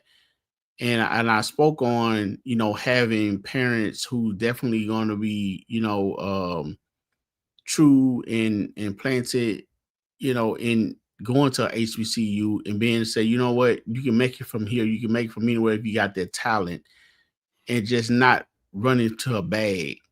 Jeremiah is the epitome of what I was talking about then, who's going to show some loyalty and dedication. Now, that's going to be rare. Very, very rare, but we're glad that he chose to do it. And his talent is recognized and getting recognized. I mean, Ken, we was at Legacy Bowl. We talked to a gentleman, shout out to Gray Yard. He's from the DC area, somewhere like that. And he's speaking high, high on Jeremiah. So his name is out there, and he's doing it right here at Jackson State University. And he chose to continue to let his talent shine right here. So, man, we definitely happy for him. We definitely look forward to hearing his name called. We definitely I want to see him dominate this year, really, on a high level. And like you said, as he goes, the defensive line go as well, because, he's the staple and he's setting examples right now. And I think he's setting great examples. You don't hear a whole lot from him. You just see a lot from him. So congratulations to Jeremiah. Man, do your thing this year. We appreciate your 4 years, that you've been here at Jackson State. 5. That's right, because you came in with Prime. Hey, man, you did your thing. You stayed, you kept your you kept your ground. You stood your ground. You stayed here, although you was being tugged in a lot of ways, man. That take a lot of character, a lot of heart, and a lot of dedication. And being true to HBCU, which is Jackson State University. So thank you again for your service. We're looking forward to see your play on the field, my guy. Yeah, man. I can't wait to see him hit that field, man. That's gonna be fun. 2025 get kicked off in a little over a month, man. So we're gonna move right along. Everything starts and stops on defense with Jeremiah, and we go from there. So when you talk about the defensive line. Next up, the money. Call him get to the money. Big Lacey. So Demonier Lacey, he's a steady, reliable force in the interior who takes on blocks and clogs lanes without needing the spotlight. Exactly the kind of guy you win with. I think we were dying to see Lacey get get in there next to get in there next to Jeremiah. Yeah. I know Coach Callie James had Jeremiah and True Thompson paired up together often and most of the time, but who's going to be who's going to be starting next to Jeremiah Williams is the question. Is it going to be Demonier Lacey?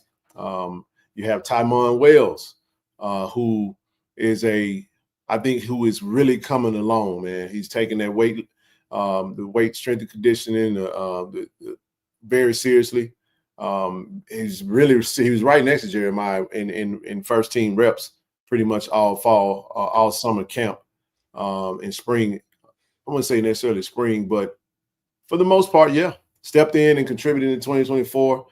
He followed it up with a standout spring, motivated, hungrier than ever, looks poised for a breakout season. And then you got Kazarius Bowie, played mostly in a reserve role last season, saw time on special teams, but don't be surprised if he becomes a more consistent presence in the rotation this fall. He's been putting in that work.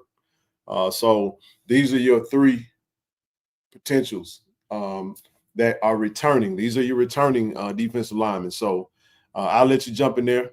Last but not least, obviously we spoke about True Thompson. He's a key loss to the interior defensive line. A solid rock on the interior line over the past 3 seasons, 3-time champion who embodied toughness and consistency in the trenches. So these are your three that's going to be potentially right next to. So what you can see is this is your 2 deep. You can see Tymon and Bowie going there together. You can see Lacey and Bowie going there together, and Tymon starting next to Jeremiah. I like either or, man. It doesn't really matter to me. It's going to come down to whoever Coach Jackson feels has put the time to work and whatever's the best fit for the team and the defense. So I like all 3 of these gentlemen. TD, what's your thoughts on these guys, man? I agree with you, man. I definitely love the game of all 3 of these guys. I was expecting a little more from Lacey. Definitely, like Duke said after the Southern game, when he got the interception, wanted to see more from him. But like you and I talked before, the pairing of True and Jeremiah, it would have been nice to have seen Lacey and maybe Bowie and some more of those guys. Martin at the time. To go in and get a little more, take some of the pressure out of Jeremiah with the double teams and all that. So I'm definitely looking to see more explosiveness from Lacey this year. I mean, you got to win your spot. Tymon, I always been high on him. I've always said the way he come off the ball with the explosiveness that he has, the height that he has, the power that he possesses, and he has some quickness, Ken. I always said if he played a little bit out of control. Yep. Gotta get out of control. Yeah, he always played, out of control. Well, I ain't gonna say always, but at the time he played out of control. And although he made the play, he also may have gotten a face mask or did something illegal. So hits, penalties, stuff like that. Yeah, you gotta cut down more controlled chaos. Right, control exactly. And I think this year may have brought that for him. You know what I'm saying? You're supposed to get wiser each year that you're on this earth. So playing football and anything else is the same thing. So I think the young man is ready to show his talent and to show that explosiveness on the field. So I'm definitely got my eye on Tymon to see what he does, because like I said, I thought he had it last year, just a little bit out of control at times. So he's ready, man. And that guy I would hate to block him because he's short, he's strong, he's compact, he's quick, and he's powerful, man. He's gonna be a problem. Yeah. You put him right next to Jeremiah, man. And it just I'm so curious to see who's gonna win that spot. Exactly. Yeah, we got some other D linemen that we're gonna talk about as we go further on. For sure. Yeah, but yeah. Go ahead. The D line's probably in Kazarius Bowie. I liked him from the signing. First of all, he's a very well-spoken young man. And he has a high motor, and so now he's at his second year. Jack say he's in this home city as well. I think he's ready to explode. You know what I'm saying? He removed the hair off his head. He became you know what I'm saying? He's an Omega now, man. So he got that extra the extra gold boot on to come off with. So man, I'm looking forward to yeah, man. Shout out, so I'm definitely looking forward to see Kazarius this year, man. I definitely was high on him. When we signed him out of JUCO. So either one of these guys here, from Lacey, Tymon, Kazarius, I think all those guys will serve great do great justice next to Jeremiah. Matter of fact, and I will say to them in any other defensive line, if you have a talent like Jeremiah playing, you're probably gonna get double teamed. This is time for you really shine. You got to Don't get let in Jeremiah get double teamed and you don't make the tackle. You got to get in there, eat, baby. You know what I'm saying? So take advantage of it. And then when you get the chance, return the favor. Be so dominant to where they got to pick their poison. Exactly. Unless you're gonna be over there hanging out with TD and Ken. Right. Hey man, ain't paying that Gatorade. If you over there on the sideline looking at us, dog, you.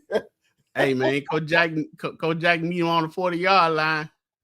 I'm gonna take this towel. No, man. Hey, but hey man, I'm excited about the defense. Man, defense, offense. I'm telling you, team, Ken. Man, I don't see no weaknesses. I really don't. For real, bro. And we don't say that too often. This team could be scary good, man. Either we're gonna be surprisingly terrible, or we're gonna be very good. I don't think there's a middle ground for this team. Man. Ooh. And I think the expectation is a repeat. That's the expectation. We got everything we need. Y'all not stopping us, man. Why not? Let's do it. And shout out, man. I don't give a damn who it is. I'm talking to the whole SWAC. Y'all can clip it out and all that. Y'all not stopping us this year. And shout out to True, man. True. He did. He lost a lot of weight and stuff, man. But he was real buff. I mean, he served a great purpose. We wish him well. I'm not sure what his next endeavors are, but man, again, man, we appreciate that talent coming to Jackson State. True. I think he transferred out of Florida, right? Yep, Florida State. So good luck to you, True, man. We appreciate you, brother. Absolutely. Moving right along. Let's get into the edge rushers, man. So the edge rushers that return, long, fast, disruptive. The Tigers edge group loses some firepower from the 2024 team, but key returners and talented newcomers make this another dangerous unit. Returning, we got John Brown back. John Brown thought his playing days are over until the JUCO eligibility rule gave him one more year. Huge news for JSU, hometown local kid. He gave the defense a jolt last year and will be counted on to do it again. I know he's changing that number. So usually when we get them number changes, they got a whole new mindset. John is also a representative of the brand. He's part of the collective as well. But I like John Brown. I see him as a starter off the edge this year. He knows what the expectation is. Look, man. We got some seniors on that D line, TD. Fundamentally sound. And now now when you talk about don't say a whole lot. Now I don't know. He don't say a whole lot. He's a man of a few words, but he mean business every single time. If he open his mouth and say something, the team gonna listen and follow. So I've seen him talk a little bit more. You could tell that he's a part of the defensive leadership group with Coach Quinn and seeing him kind of come out of, not in a shell, but just kind of open up a little bit more with us. But I like what he brings to the table. And I'm super content with seeing JB go off the edge with any of those four gentlemen that we just talked about on the interior line. Ken, I'm gonna start off with this, man, because his name alone. First of all, you got the name. You got to say both of them at the same time. John Brown. John Brown. Then he a junior, man. That's a strong name, bro. John Brown Jr. First, Ken, that is a serious brother. Like you say, he don't talk too much. I don't mess with John, man. Not at all. Hey, I meet John, I shake his hand, he'll smile, say, "What's up, bro?" Then John go on by business, man. John a serious guy, man. Look, Ken, can he be so intense and so focused in the game, man? You'll see his eyes well up. I was just about to say, I see John so intense, bro. Yeah, tears coming out. Tears coming out of his eyes. This is listen.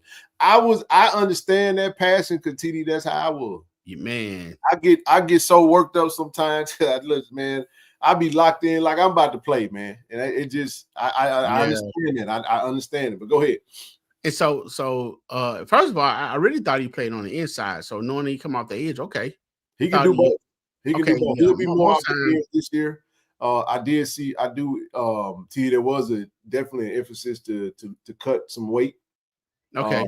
Transition some of the body fat into muscle and play at a probably, I want to say, about 7 pounds less, if I'm not mistaken. So definitely expect to see him be a little bit more elusive, a little bit more quick off his feet to be able to do that. He got one of them 1960 names, John Brown. hey, and I'm gonna tell you, Ken. This being his last year, like you said, he thought that JUCO gave him another year. Ken, he has potential to probably go to the next level. What level that will be, I don't know, man. But he that intense and he's powerful. I mean, John Brown is a grown man. I mean, he don't play. You know what I'm saying? Yep. So, I'm glad he was able to return. I want to see, what he does. He's a Jacktown kid, and he came home to play. Man, he got that ring. Congratulations to him. You chose the right school when you came back to Jackson, brother, to represent. So this your last one. Let's go out with a bang. Let's get your numbers up because John Brown has what it takes, man. Powerful guy, man. Powerful young man. Absolutely. Jumping to our key losses, critical loss, big loss, Josh Noble. This was a tough one for us. Thought we had a chance to steal him back, but it didn't happen. Headed over to UMass, 73 tackles, 12 sacks, 2024, one of the most productive edge rushers in the country. His departure is going to leave a big hole in the pass rush. So the thing about Josh Noble's season last year, he jumped out the gate early. I think he had 9 sacks pretty quickly.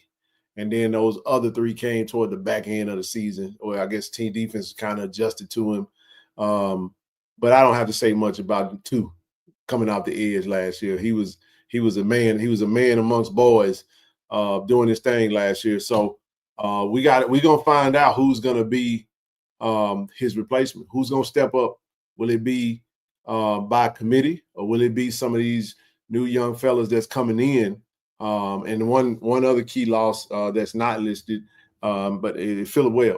The production wasn't there. The presence, yes. The production, not so much. Didn't have the production that Josh Nobles had off the edge, but I although Corey and I may see that a little slightly different, I still feel like Phillip Webb is a key loss for us. He is. Yeah. So I just feel like even if you had to ask him, I think he would say that he may have underachieved for his talent. I don't think the talent matched the production, and I say that respectfully. That size, that level rank, for whatever reason, I just felt like he left something in the tank. I wish he would have chose to not go pro. I wish he'd have just stayed at JSU for his last year eligibility. So he left the game with said, did Josh sack Doughboy and FAMU game? No, that was True Thompson. You're talking about the one where he jarred the ball loose and he basically body slammed. That was True Thompson. Oh boy. Yeah, but yeah, God dang. But no, man, I would have loved to see Phillip Webb one more year. I think all the coaches advised him, but he made his decision, and Jack State, and he decided, he got his degree, moved on from the college rank, went pro. So we wish him the best. Thoughts on those 2 before we move on? Josh Knowles, Phillip Webb. Yeah, man. Definitely enjoyed Josh when he was here. Like you said, the top half of the season where he got, most of his shine. People started keying in on him.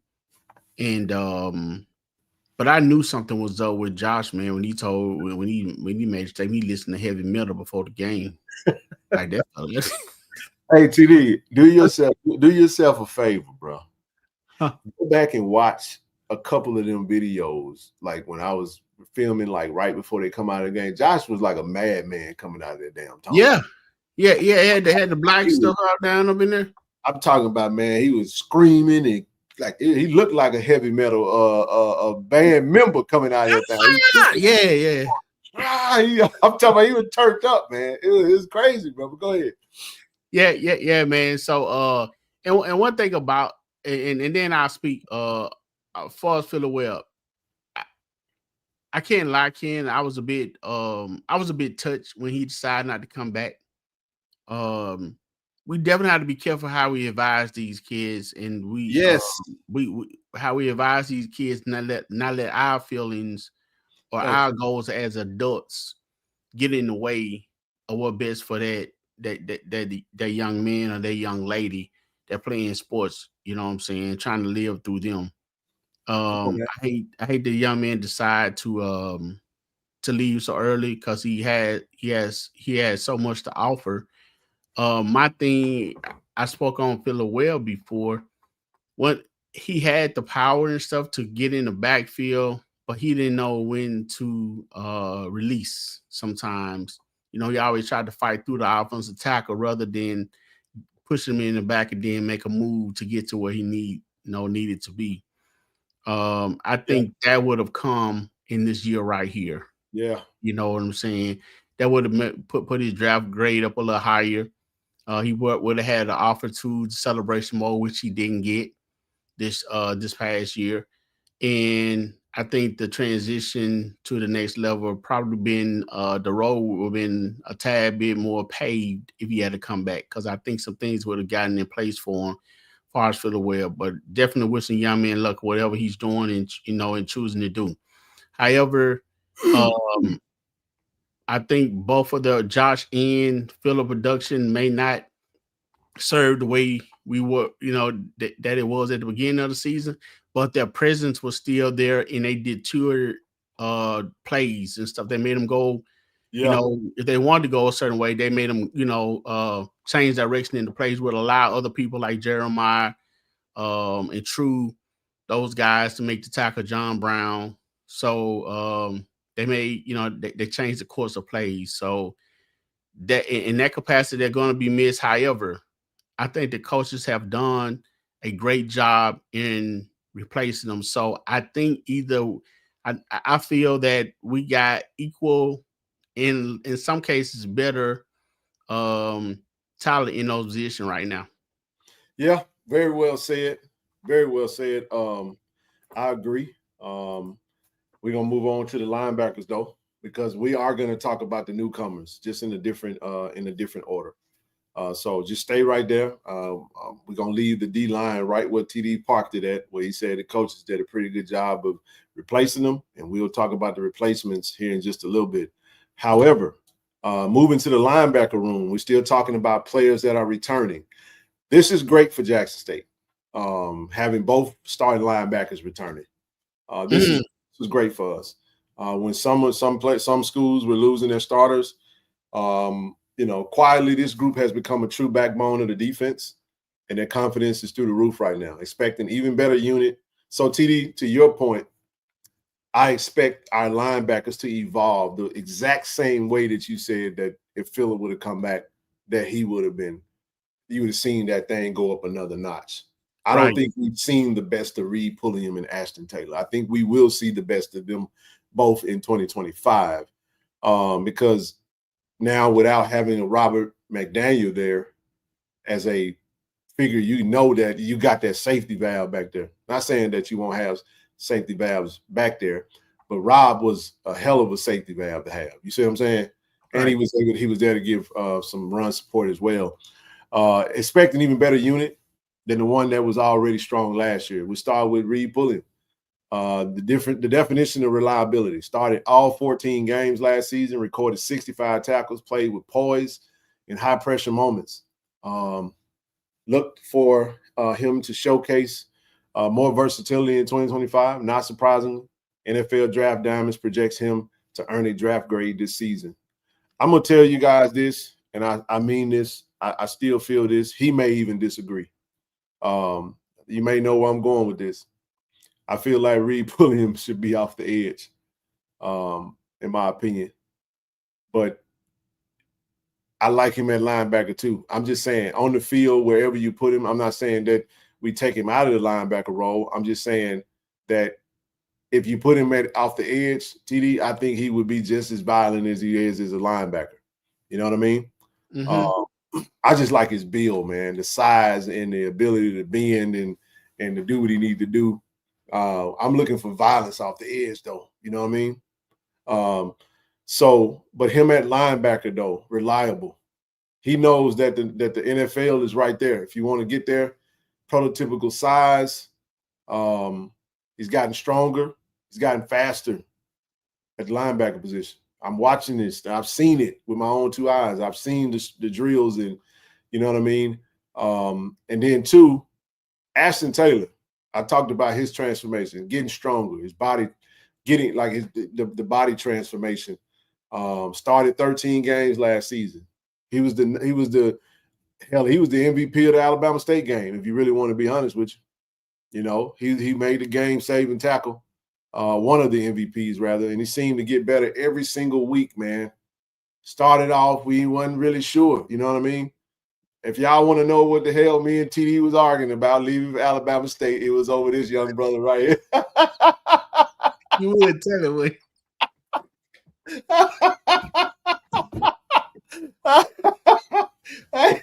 I don't ever want to look. We listen, y'all. We left the Alabama State, the Alabama A&M. We left the damn Gulf Coast Challenge, bro. It was so much tension in that damn car.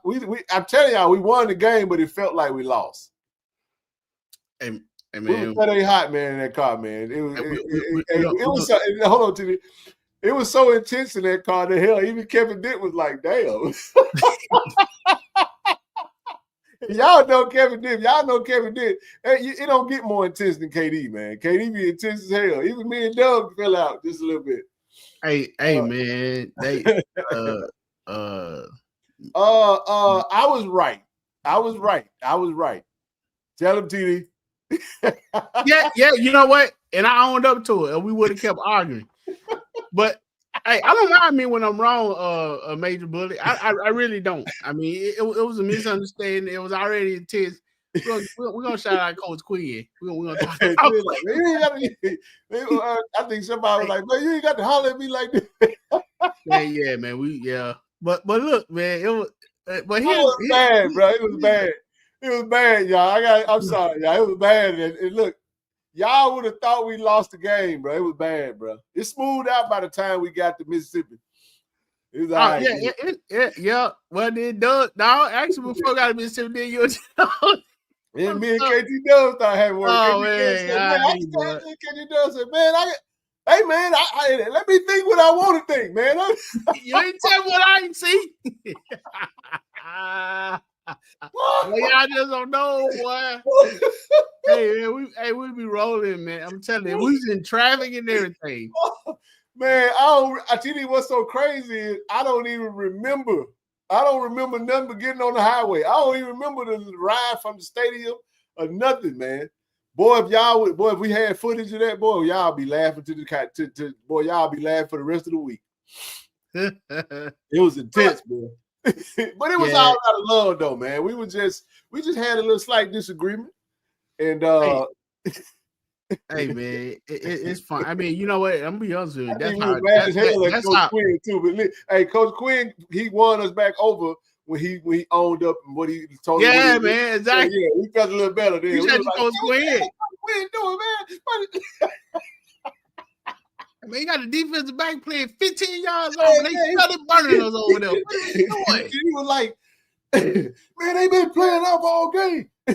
I'm telling you, he just stood right there. Let him do it. Man, it's like, bro, what you want to do? No. I ain't the one calling the damn play.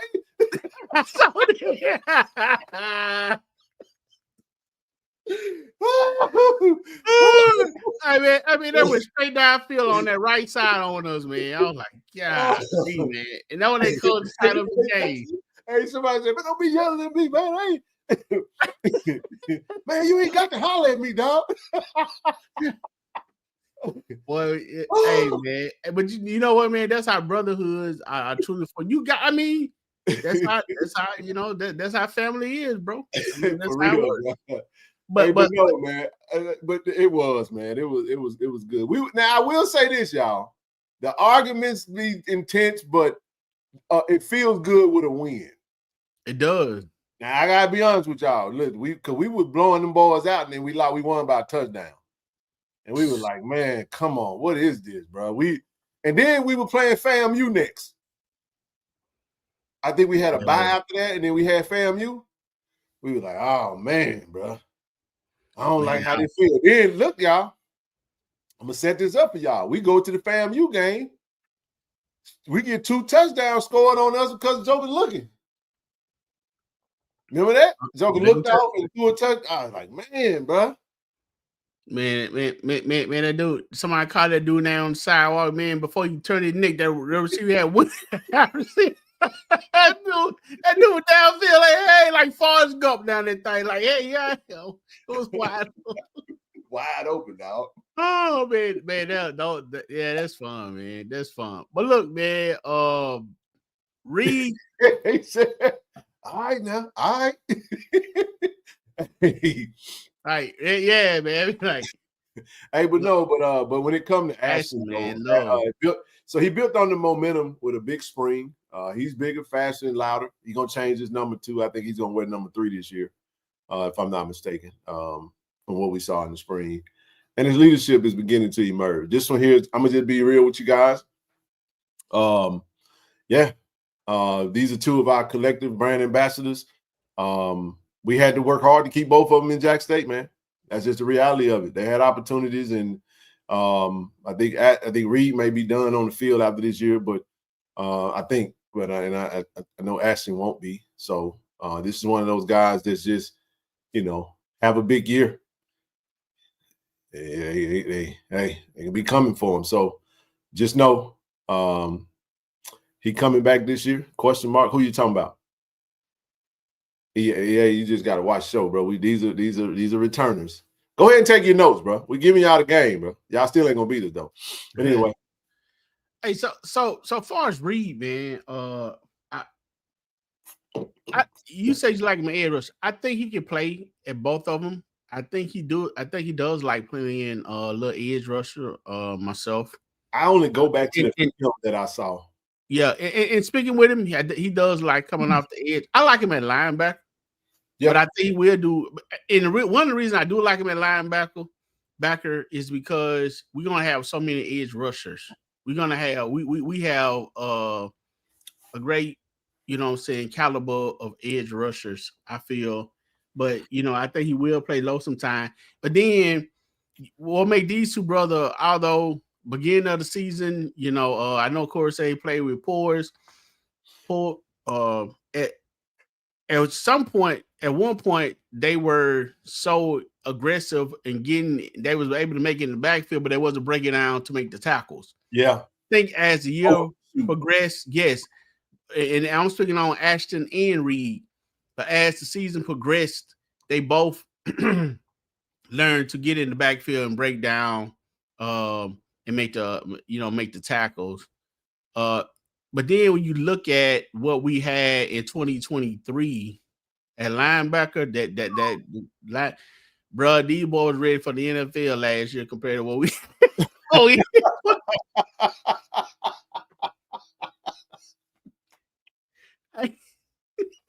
That was another argument. Hey man, compare to 2023. Our linebacker room. Respect. We had a linebacker room that'll tear a household up. Look, man. So, respectfully, to those young men, I don't know what it was, but nevertheless, see, when these young men came in and we watched them play, I said Reed in the spring, he was doing. I said, yeah, I like him. And so Ashton slowly came along. He grew on me, man. I was like, I didn't know who he was. I mean, Ken, you always talk about it. I'm like, man, I don't know who that is. But then as time progressed, and then, I thought he was a little small too. But then he started playing big as the season progressed. I mean, he had some great tackles in the backfield. He even had one in the Celebration Bowl. Go ahead. After you name him, who you got after that? Don't worry. Yeah, go ahead and put another name in there for us. Keep going. You go ahead, TD. Yeah, the Pepper Ball. Now Pepper was all over the field. That ain't what I'm saying. I was thinking as a whole, but go ahead. The coach too. He was terrible, but anyway, go ahead. Anyway, man, but both of these guys definitely showed great upside. Yeah, KJ was solid. At the end of last season, We seen, you know, Ashton and everybody working out. You spoken on Ashton has gained muscles and stuff like, you know, more mass and quicker. And Reed gonna be playing off the edge in linebacker. Now, Reed gonna be mainly playing linebacker. I don't see Reed playing off the edge. That was just me saying that. No, it's yeah, he might. Yeah. He might, okay. Yeah. Okay. Yeah. And he liked the edge too. I like to see number 7 on the defense field, period. Right. When I see 7 on the field, I feel good. You know what I'm saying? I like Reed pulling him, bro. I tell you what, I do like Ashton. I think one of my favorite plays for Ashton, definitely late in the season, delayed blitz. Celebration Bowl.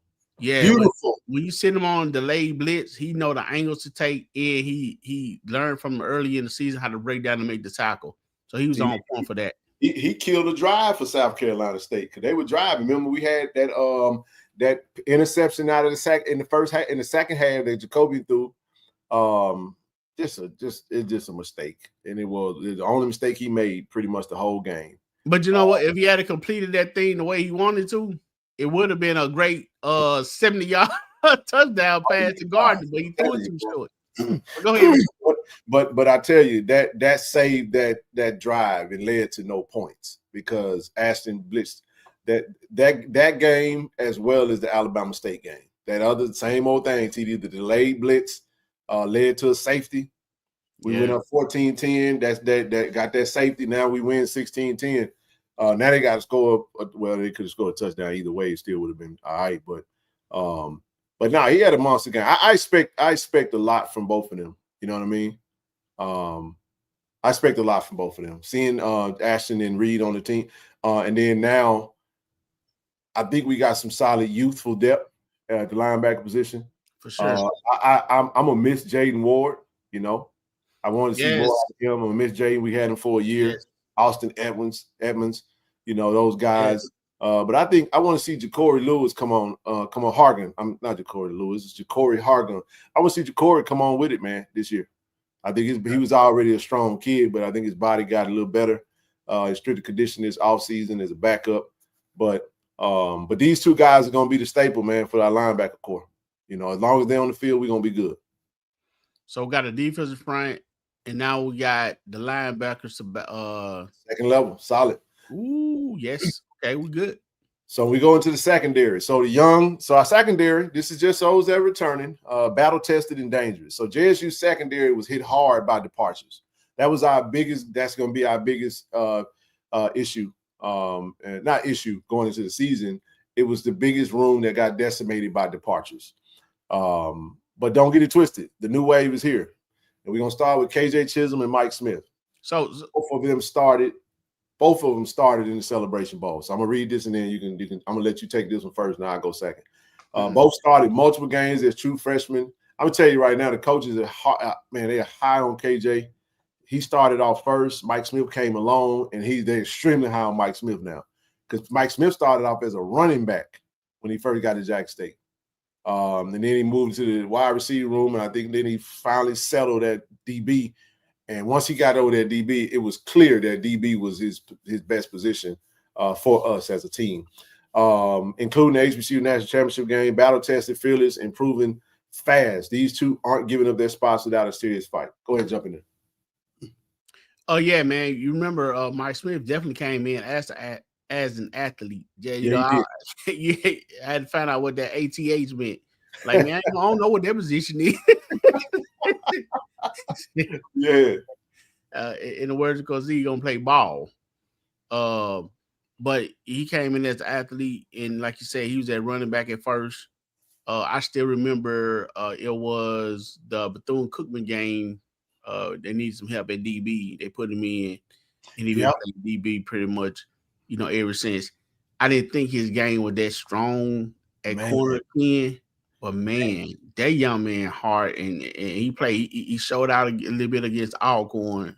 Oh, he had a great Alcorn game. Oh yeah. My gosh, he had a great Alcorn game. Right. So he was worthy. he was definitely worthy of getting that nod for the Celebration Bowl. KJ Chisholm, that young man had been playing pretty much all year. I remember I think he got a little, his shine started in the Southern game.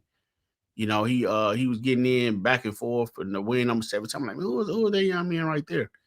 And he kept getting in, playing, and he held it out. And I think a couple of times he kind of, messed up, but he was learning. He did more good than he did bad. He was learning on the job.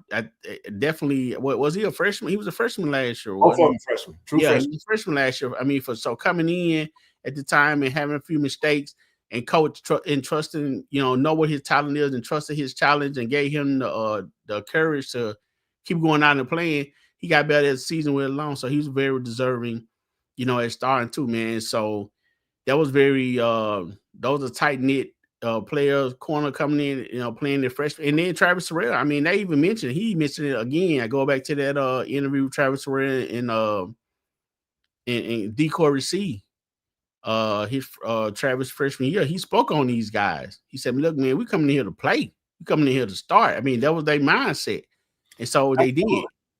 Yeah, man. So having them guys come back, man, I mean, that's great. And then plus will add it to the room. So, man, hey, it's time to roll. The cool thing about what you just said was all of these guys were 3-star kids. I think KJ was a 2-star.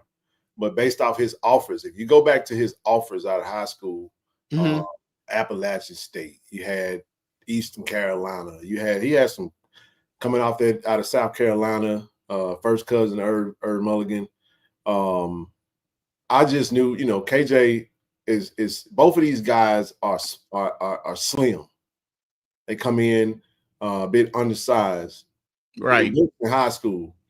And I said to myself, man, with their skill set, oh my goodness, when they get in this strength and conditioning program, and we all saw them hit the field way sooner than we thought that they would. And now they got game reps. They got serious game reps under their belt in their first season. And now they've hit the weights pretty hard this offseason. Now you're gonna see them get stronger and get faster. Now they can be a lot more impactful for us this year. And then you bring in those upperclassmen, you add more depth to the room. It's open for the taking because they're the 2 returnees. Everybody else new. You know what I'm saying? They get championship rings. Everybody else got to watch. Right. So at the end of the day, like I said, KJ, great size, great technique. He's got it, man. I've seen the coaches be very, very, very hard on him because they know how good a talent he is and what he can get. And he has been very receptive of the coaching. I love that about both of these kids, man. Shout out to, and these are what you can say legacy kids because in the end, Dallas Daniels' first cousin is Mike Smith. Correct. Herb Mulligan's first cousin, KJ Chisholm. So they're older cousins, both finished up their schooling at both of these programs. And now to have both of them, family members that they got a chance to see it, they've been a part of it, and now we're looking for their roles to expand as we go on further into this season, man. And these are going to be two that we're going to listen, Tiger Nation. We're going to have to work hard to keep these young brothers in the Tiger uniform, man. That's why the collective is so important. Look, if you're watching, we need 5 signups, man. 5 of you that's watching and looking at me ain't signed up. You know you ain't. Click the link. It's in the chat. Join the collective, man. Help us do what we need to do to make sure we keep these players, because I'm going to just be real with you. If I see either one of these two get hit the portal, man, I'm going to be hurting because that's how good they are, man. And they could be really good for us for a very long time. I say this one last thing. I'll let you go, TD. Yeah. The hardest position in football is cornerback. The hardest position in football is cornerback, not quarterback. I said cornerback. You can say quarterback, but the reason I say that is one of the few positions where you start off, you literally are on your heel all game. You're going backwards, man. So you have to be able to do a lot of cornerback is hard, bro. You know what I'm saying? And then you got so much that you got to try to defend. Then when receiver know where he's going, and you trying to figure out where he's going. Figure out what he's doing. Right. Well, in the trenches, y'all start off hitting each other. Right. You know what I mean? Yeah, the quarterback, if shit break down, you just take out running. You know what I'm saying? Like Cornerback, outlet, dump it. yeah. And then a cornerback, you may not you got to run the whole game, and then you may not get no shine. You may not even get a ball. You may get 2 balls thrown your way, and you run it every play. Right. You know, man. So they play in reverse down. most of the game, man. It's just extremely hard to do. Most people don't understand that. But you want to say anything else before we move on to the next one? Yeah, I'll make it real quick, man. Again, like you said, shout out to Dallas Daniels, man. You know, I think when Mike making a decision, Dallas gave him the nod of approval, like, man, you're in the right spot. And so, that proved to be definitely last year. And let's not forget KJ other cousin played corner. Oh yeah, Jaheim Hazel. That's right. Jaheim Hazel. Shout out to Buford, South Carolina. Jaheim, you and Irv both told me y'all had more players than Buford that y'all go send over here. We don't need them going over there with Kobe and them in South Carolina State. Nah, we don't need them going over there with the mailman. I want to come on deliveries. Take a Celebration Bowl losses. Yeah, man. Come on home now. But yeah, man. But we're gonna move right along. Now let's go to the safeties. Those are your cornerbacks. You got two older guys that are safeties. BJ Washington, back healthy and back in form. He went down with it in 2023. He was a rock in the secondary. In spring 2025, he showed signs of return to that level and possibly even higher. He had a broken leg in the UAPB game. So he was playing last year, but he just wasn't back fully shape. Now he is. Now he's back to his normal self. Getting that BJ, that ball hawk, back in the safety position is going to be huge for us this year, especially with a lot of the key losses that we had. And then you got Shamar Hawkins, who I felt was extremely important to have back. When he hit the portal, it hurt me to my heart to see him go.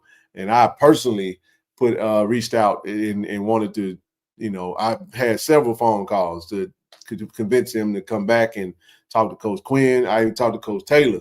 Hey, Coach, if we can get him back, would you take him back? Because y'all know how Coach TC is, man. You hit that portal, goodbye. You know what I'm saying? He don't usually bring him back, but he only started one game last year, but he still finished with 49 tackles. I thought Shamar was one of our most important pieces coming back from our secondary because we already were losing Isaias, we was losing Cam Smith, we was losing K1, 1K. It was just a lot that we were losing, along with Dede and Robert. So I thought Shamar had the best game in the Celebration Bowl next to Jeremiah Williams. If you go back and watch that game, Shamar Hawkins was everywhere. He was. And he got an interception. But just his pursuit off the ball, in run support. Every time I didn't see Shamar. His worst game was the first game because he didn't know he was gonna start when they made him. Robert had to sit out that first half because of that Alcorn targeting rule when he was at Alcorn. ULM game. Yeah, ULM. And then it was a delayed game. So we was 2 hours delayed before we played. It was wet outside. But I thought Shamar was one of the more surefire tacklers. If he put his hands on you, you're going down. He's a great tackler. He's a great ball hawk. Just has a great feel for the game, man. Some players, they just make an impact, TD, by how they are on the field doing what they do. But that say everything about his impact. He's physical, smart, can line up all over the field, expected to be in a more expanded role and be more versatile in 2025 this season. So I'll let you speak on these two and we move on. Yeah, man. Starting with BJ. First of all, man, I was excited to get BJ, over at Jackson State. Like you said, coming out of Master Central at the time, man, we barely, could get any player out of Master Central. So having him come over, being a local kid, I was excited about that, knowing that he could play. I was a bit, devastated when he got hurt against, up at UAPB. He was having one of the best seasons to me. Oh man, he was having a great season. Yeah, he was having a great season. I mean, he had a really. I remember he had a really good game against Southern the year we went down there. So he was doing these things. He was emerging into a leader, back there with the says and all that.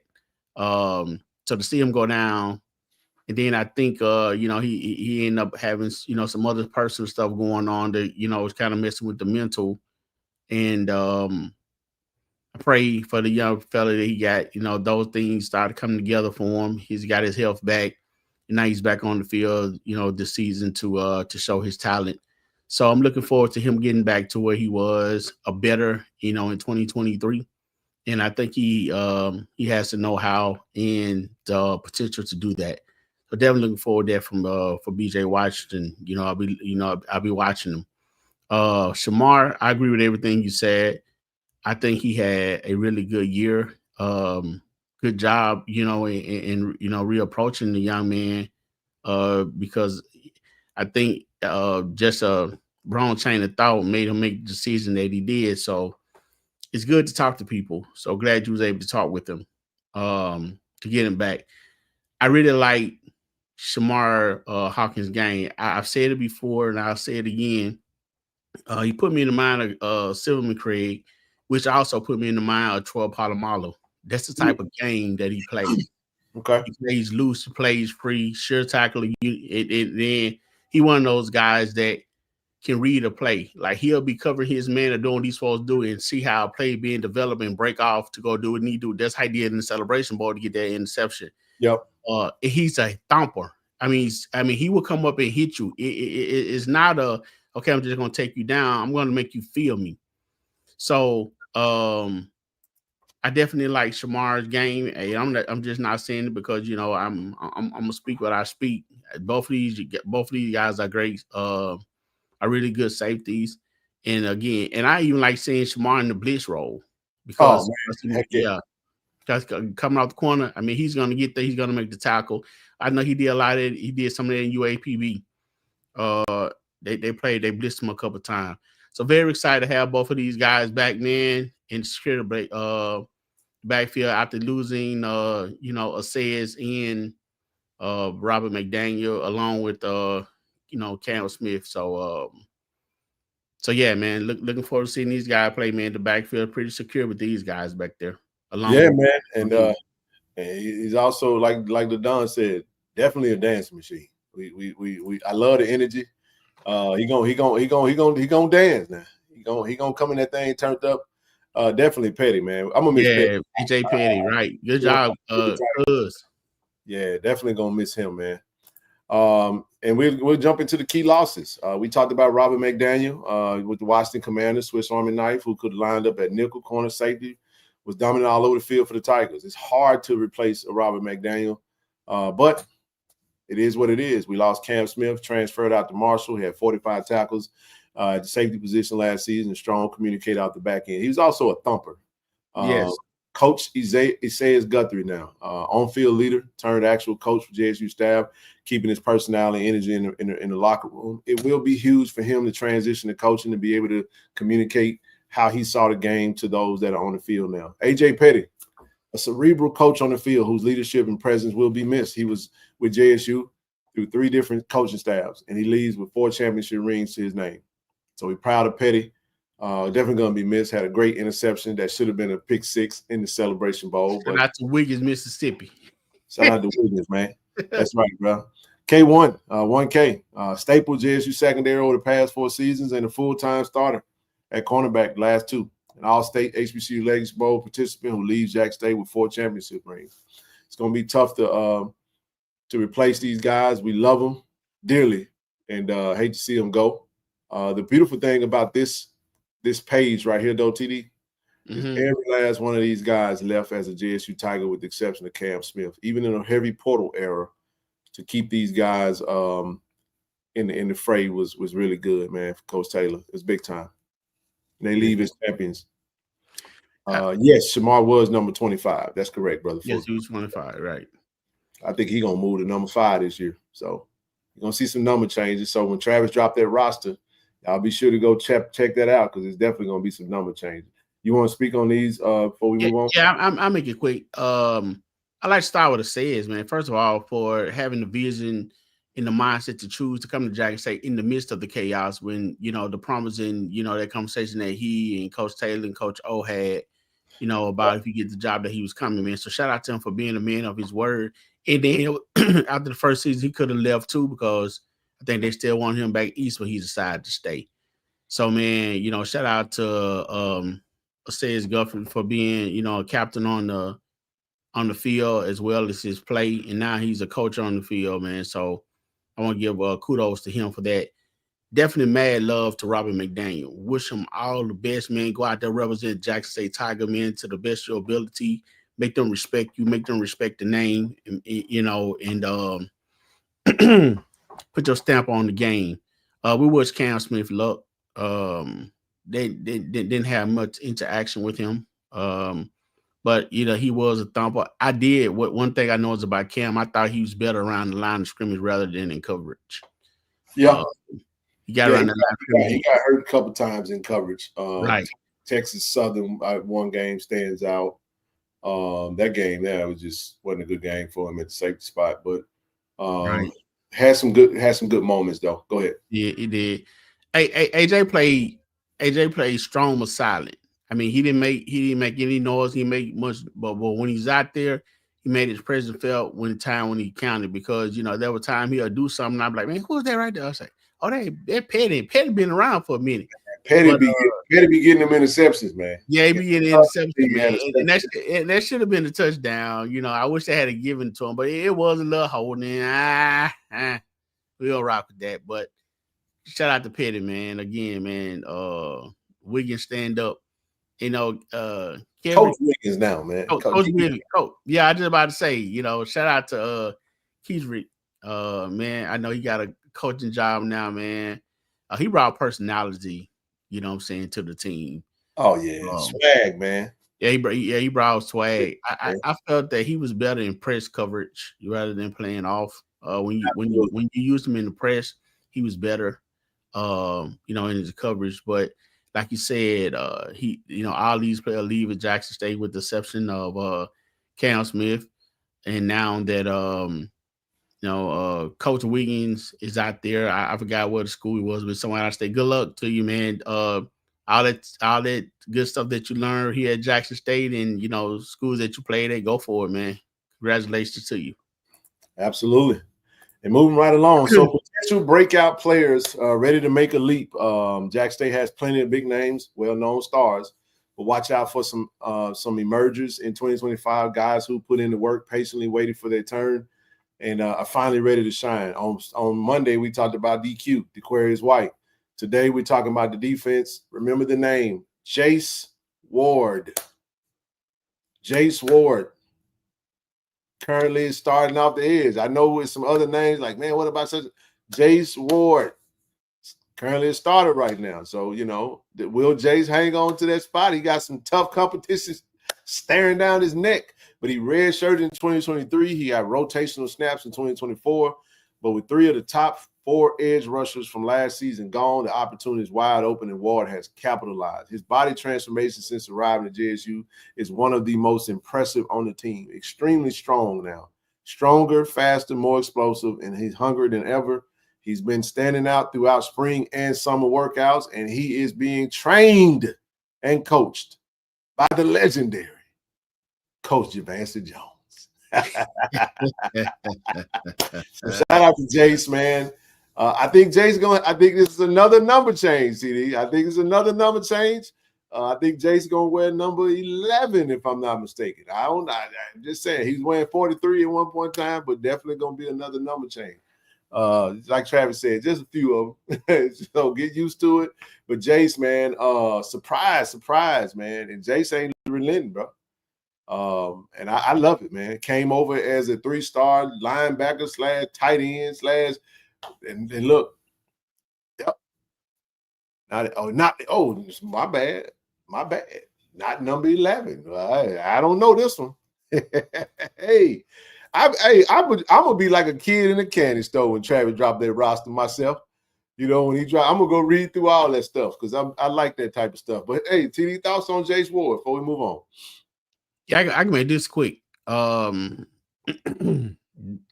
You said I'm 43. It kind of ring a bell, but it don't ring a bell that much to me. So with that being said, hey, everything you need to know. Yeah, Jace, make me know you, brother. That's all I can say. If you currently in a certain lineup, make me know you. Trust me. If I lock eyes on what you doing, then you doing what you doing. Absolutely. Yeah. Absolutely. Well said, man. But yeah, I don't know what his number. I had to go take a look at it. But now Jace, man, coming out the edge. Let's move right along. So we got newcomers. So newcomers, impact players ready to step up. We didn't just reload, we upgraded. Coach staff was relentless. That's what TD talked about, bringing in talent. The coaches did a really good job of finding great replacements. You start hearing the rumblings of this team is better than the team from last year. Man, I was watching them videos, watching them dudes run out of the locker room. I was like, damn, Phillip Webb gone. Damn, Josh Nova's gone. Damn, Cam Smith gone. Damn, they got Tyus Martin. He gone. I was like, damn, they go Isaiah Smith. Damn, they got Kobe Booker. I was just looking at all the players. We done supplied a lot of teams with some talent off their roster from last year, bro. But we got better, though. So let's take a look at some of the new faces for the defensive side of the ball. I know this is who y'all was waiting on. We saved it toward the end because I'm going to tell you like this right here. This is where the conversation got real good, TD, on can the new guys go up against the old guys. And now when we talk about the defensive line, once again, now we get to talk about some of this depth that we wound up replacing. We're going to start at defensive tackle. Jalen Ware, ULM transfer, added much-needed experience and strength inside the following departure of True Thompson. He registered 54 tackles and 6 tackles for loss last season at ULM. He's poised to be a big part of the defensive front. He chose JSU over FBS offers for a chance to win, playing Coach Quinn's defense and play close to home. Oh, yeah, damn. Number 11 is Melo. Okay. All right. Cool deal. But listen, I know we talked. Listen, who did I name? Tymon, Monye, Kazarius. I'm gonna just tell you right here, Bo Peep came to start. I'm just saying he can very well. He started for ULM at defensive tackle when we played ULM. He was the starting defensive tackle. So this young brother right here is another powerful interior defensive lineman that could just wreak havoc. That's when I try to explain to you guys that we're 3 deep at D tackle right now. We could definitely we could make some things shake heavily. And we got one more player that we're gonna talk about in the interior line. We are literally 3 deep. And I'm talking about three deep from a starter standpoint. Next, you move on to the edge rushers. So we added 2 edge rushers. Quincy Ivory, who is just a quarterback killer. He made it very clear to the I am here to kill the quarterback. I am here to kill the quarterback. I don't care about nothing but killing the quarterback. I said, I love your mentality, son. I love it. Florida Gator transfer who was unblockable at times during spring practice. High ceiling defender who brings SEC athleticism and energy to the JSU front 7. I'm telling you right now, this kid right here could absolutely pick up the slack for Josh Noble off the edge. The TD, you said something that was very key when you was describing Phillip Webb and his pursuit off the edge. At some point in time, you got to cut your losses and you got to make a move and get to where you're trying to go. That's what he specialized in. Right. That's what he specialized in. And last but definitely not least, we went and got a straight dog from Alabama State. So edge rusher Kanye Bonner. Listen, man, Kanye is a different kind of character, bro. He got a mean streak like a summer gun, you know. No nonsense, straight out of ATL, the Alabama State transfer with a relentless motor despite modest stats due to Alabama State's. Now, I got to be real with y'all. The Alabama State defense was freaking loaded. What? Some of the film last – BJ was in our chat. We was talking about that defense. They were loaded, man. That defense was loaded. They brought the whole defense to the Bowl, didn't they? Loaded, bro.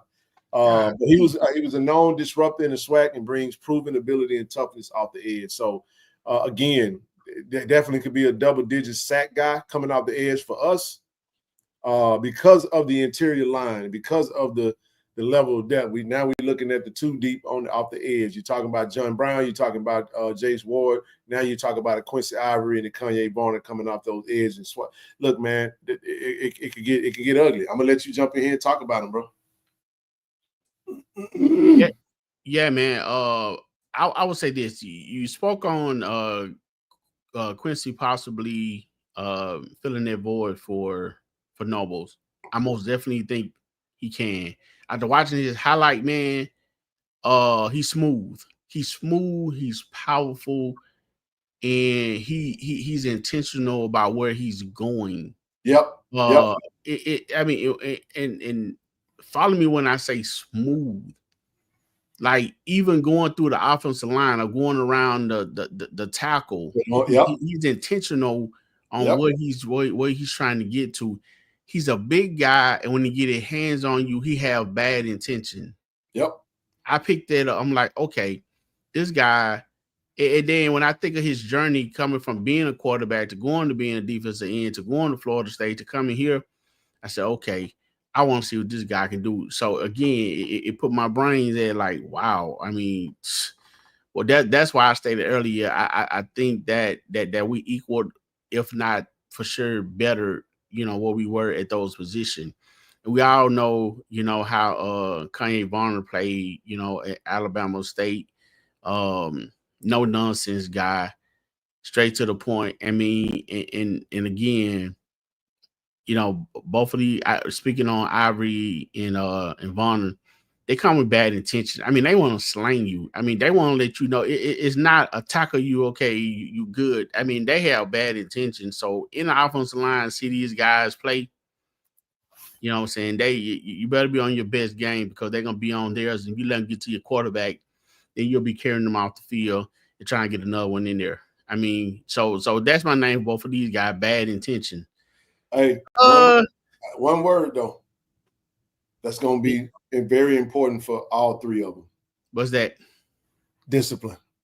Yeah. Okay. Don't let the mean streak, don't let the bad intentions spill over to the point to where it causes you to do some things that hurts the team. Not saying that it will. Right. Control chaos. Control rage. Hold defensive line, yes, sir. There you go. And you know what? I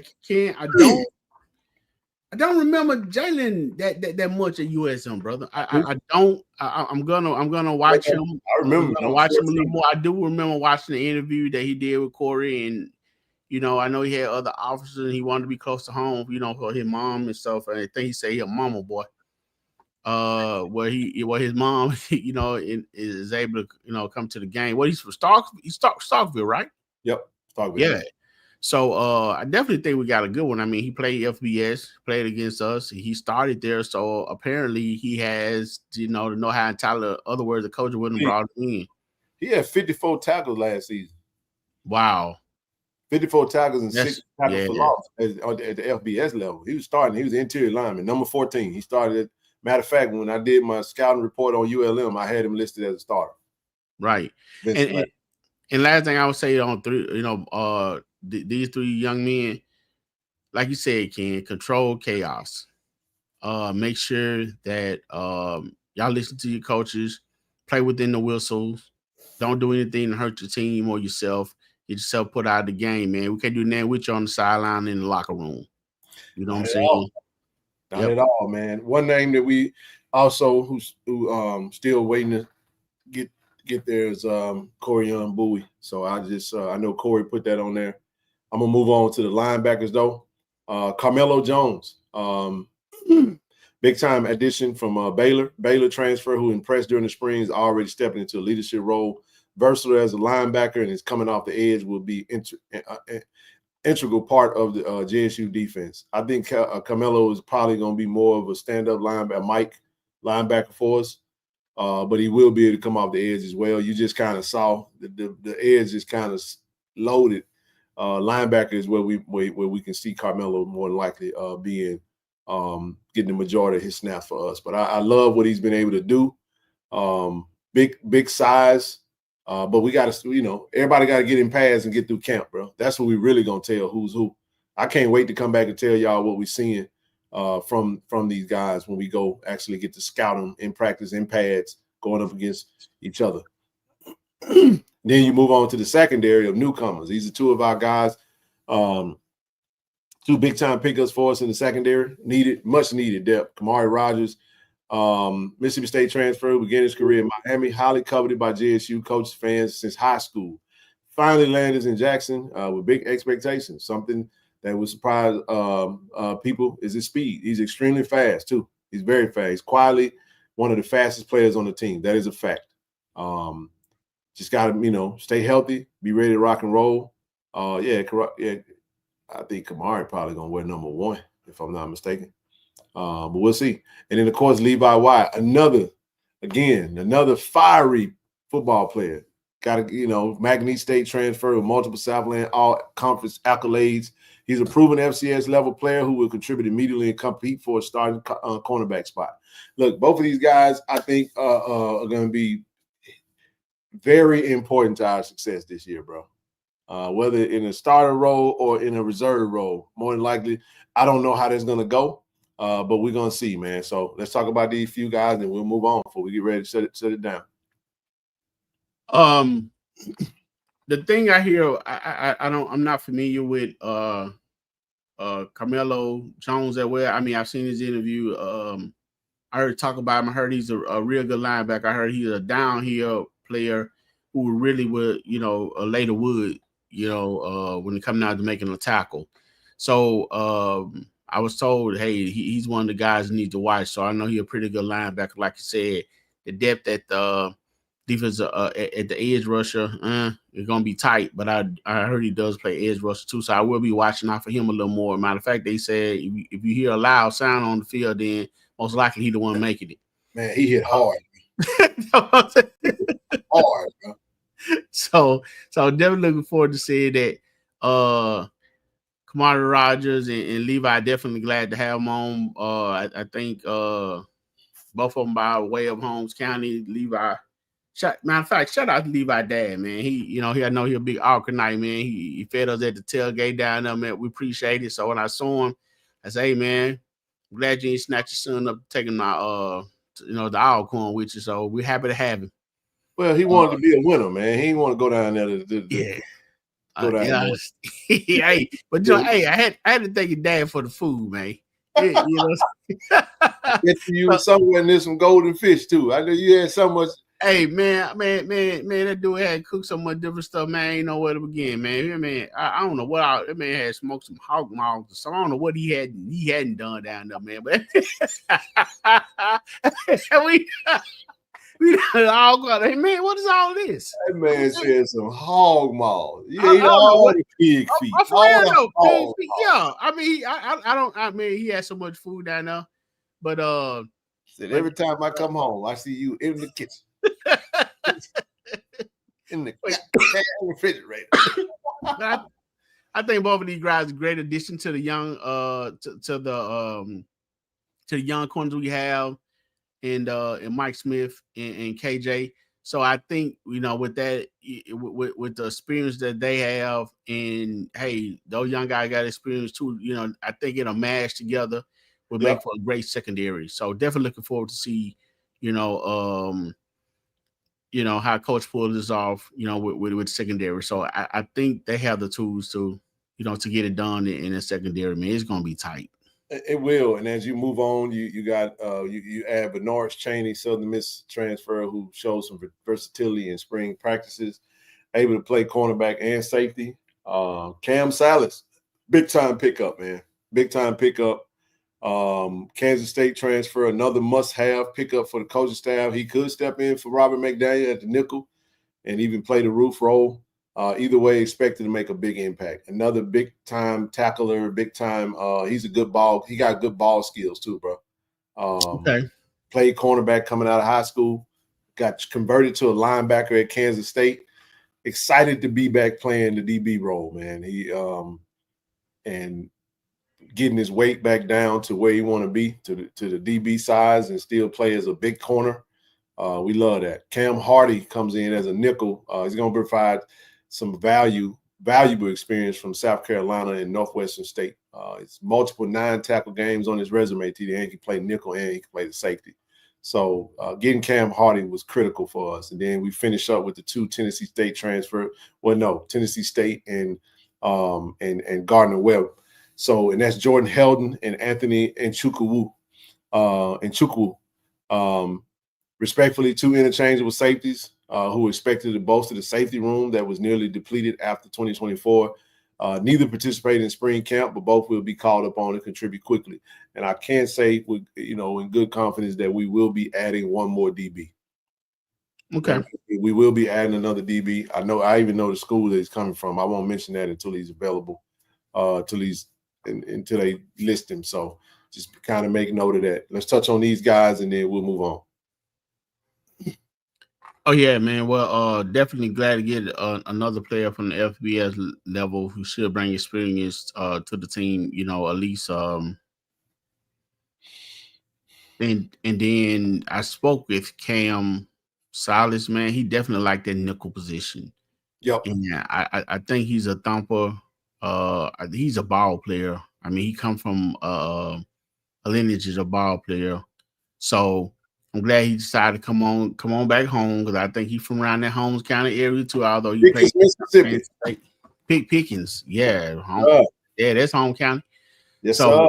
Right next door to Goodman, baby. Right next door to him. So I'm glad to have him, man. I'm interested to see, because, like I said, I was looking for him in the spring because I had been hearing some things about him, but didn't get a chance to get much from him. But I did have a chance to talk with him, and he looking forward to playing. And then you got Cam, he playing another nickel, so that seemed to starting to be a big thing right now. Everybody want play that nickel. Rob McDaniel, he played it. He played it perfectly. So hey, there it is. Everybody wants to step in those shoes. And then so in the rest of the guys, I'm not completely familiar with as of now. I definitely want to see they play on the field. But looking forward to them. So I can't speak too much on them. But if coach brought them in, then I trust the coach's decision. They know what they're doing. They brought them in. Matter of fact, this is the third one from Tennessee State. So definitely looking forward to see what they they bring to the team. I'm pretty sure they got some value. If not, they wouldn't be on the roster. Those are facts, bro. You got that right. And let's jump into these freshmen, man. This is pretty much coming to the conclusion of the defense, what we wanted to touch on. So the freshman class highlights. So again, Coach Taylor, 2025 freshman class, another strong haul.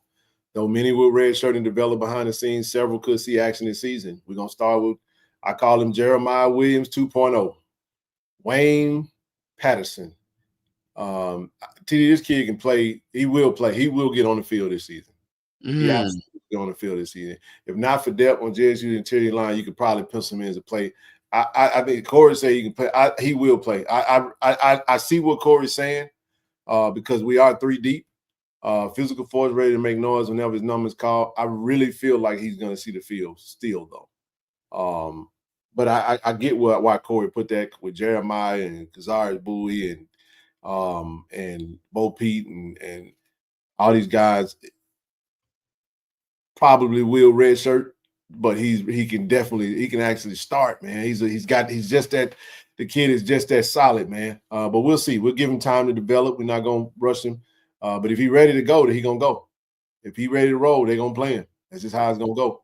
Then when you move to the linebackers, this room right here is very, very and I'm intrigued by these young linebackers, man. Keith Bass Jr.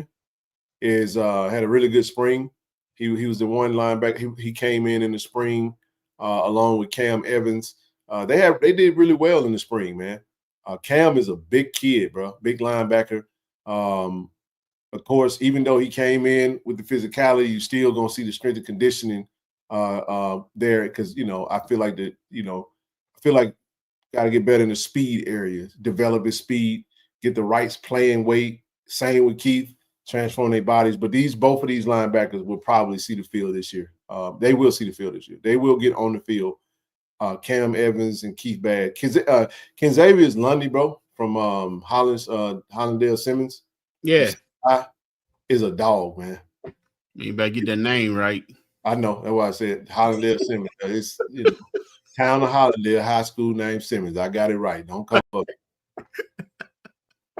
But he a dog, man. He can play off the edge, CD. He looks somewhat undersized, but he is very, very, very strong, bro. Already chiseled up, and he's gonna make an impact for us. He's actually gonna be a stand-up linebacker for us, man. And I'm pretty curious to see how they develop over the years, bro, at Jackson State at the linebacker position, bro, because we're gonna be pretty solid. These guys are gonna see the field this year because they're gonna be stepping into starter roles, man, as the years go on. So the more reps, the better. The ability to play right away, but one or two of them would likely be needed. They will be needed to step in and play this season just because of the depth at linebacker. So I really like Keith. And I haven't seen much Conzavius other than just him summer workouts, conditioning. But coaches are very high on him. So I expect to see Cam Evans and Keith Bass in special teams as well as in the reserve linebacker role. Both of them are 3-star recruits with early enrollees, got ahead of the normal freshman learning curve. Lundy could be a steal of the signing class before it's all said and done. That's a fact, bro. I'm telling you guys, remember that name, Conzavius Lundy. He's going to be really good for us. I speak on real quickly about Wayne Patterson. We did get a chance to meet him. He and his dad, and had a chance to watch some of the highlights. I mean, he was beating double teams in high school. Now I know it's a progression when you get to college. You know what I'm saying, but he has the motor and the tools that it takes, like you said, to be a player such as Jeremiah Williams. So definitely looking to see, how he develop and what kind of time he gets on the field. But he definitely is a talent. I remember watching when signing stuff first come around, watching Cam and Keith. I can't remember which one, but I call one of them he's seeking missile. I think it was Cam because he see ball, he gonna get ball. So definitely see, knowing that we have some linebackers that can play behind Reed and Ashton, young men that can, get developed in the college step in the play that can play, man. And like you said, Lundy, we're seeing them. I'm not gonna miss school name because they will come for you.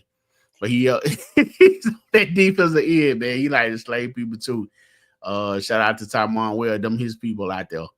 So man, great freshman talent coming in. The future look bright. Definitely gotta find a way to keep them.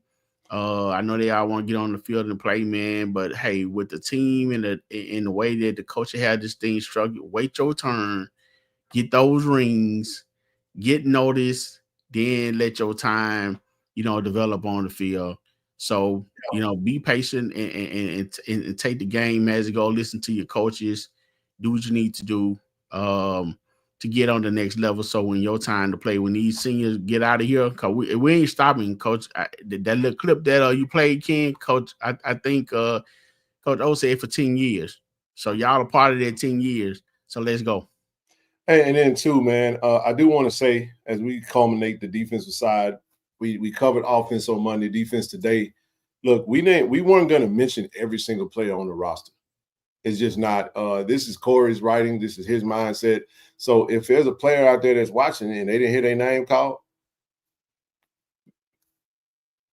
like make him think about you by going out there and doing what you need to do.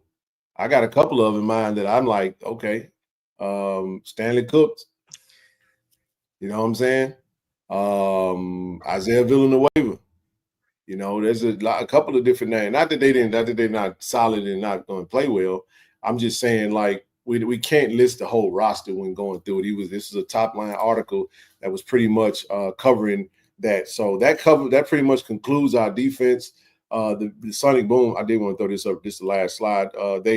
They're pushing this now. So make sure you go to HBCULabor-Day-Classic.com to buy your tickets, man. But that pretty much concluded our coverage of the defense. This Friday, we're going to jump right into it. Not going to be a whole lot of build up to it because we're going to jump into the special teams and then we're going to slide over to the coaching staff, man. So that'll be the culmination of the article that Thee Cory C put out. This was great. Questions by you guys. Questions from Tiger Nation. Remember. They got any questions, man, whether tonight or the next show, bring them to the show. We'll be more than happy to touch on them. We say that every Friday. Absolutely. But listen, family, before we get up out of here, I think we're down to 4. Let's go ahead and get signed up. Hey, Kim, there's a player on the name Julian Henry. Is there a player? named Julian Henry II. Never heard of it before. No, I ain't heard of him. Got to look on that roster. Listen, family, we only 4 signups away. I'm ready to celebrate. We're gonna celebrate Friday, man. 500 signups, and then we're gonna transition. We're gonna start. We're gonna pause on sign up or not. If you still want to sign up, go ahead and sign up. But we're gonna take a 2-week break on that. We'll still mention it, but we're gonna give you guys time. I will send out the Google Doc on Friday. So be on the lookout for that. We're going to send out a Google Doc, and that Google Doc is going to be for you to confirm your address and for you to confirm your size. Once we get that information back, we'll start, getting prepared to ship everything out, man. Need those sizes because we have to put in a specific order for your T-shirts for all those that have the T-shirt level. So that's pretty much it for tonight, man. Long, healthy show. Looking forward to jumping back in this thing on Friday. Then we'll do a great show on Monday and have Swag Media Day on Wednesday, man. So be sure to join us Friday. Kim will be giving out shots of free Greenwood whiskey for 500 signups for the collective. Come get a shot. I gotta get with Coach TC and Coach O for they got the exclusive bottles, man. We still waiting on our bottles, but those bottles should start shipping either the end of this week or next week. So when y'all start getting them bottles, come to the chat and let us know you got your bottle, baby. And we'll go from there, man. But we appreciate say, hey, I was working, listening, so it made it tonight. Good. No problem, man. Hey, y'all, we appreciate you. As we get ready to get up out of here, man, listen, what's most important right now, Tiger Nation, is for us to get our season tickets, man. Go get them season tickets. Yes, sir. But anyway, we'll be back on Friday. We appreciate all you guys, man. D.I. love. Go Tigers. Appreciate the Tiger Nation. All right. Peace out, everybody. ShotRx is bringing healthcare to you. With our mobile health team, we can come to your school, church, or business to take care of you. We offer childhood immunizations, COVID and flu vaccinations, physicals, and much more. Don't put your health off. Welcome to Care and Compassion. Welcome to ShotRx. We're back to guarding the yard and building champions. The Jackson State Tigers are your defending HBCU national champions. And this season, we're hungry for more. Join the family and experience the thrill of every game live. Be a part of the legacy. Secure your season tickets now and witness the Tigers go for it all again. Let's pack the stands and show our support. Get your season tickets today. Jackson State University, building legacies.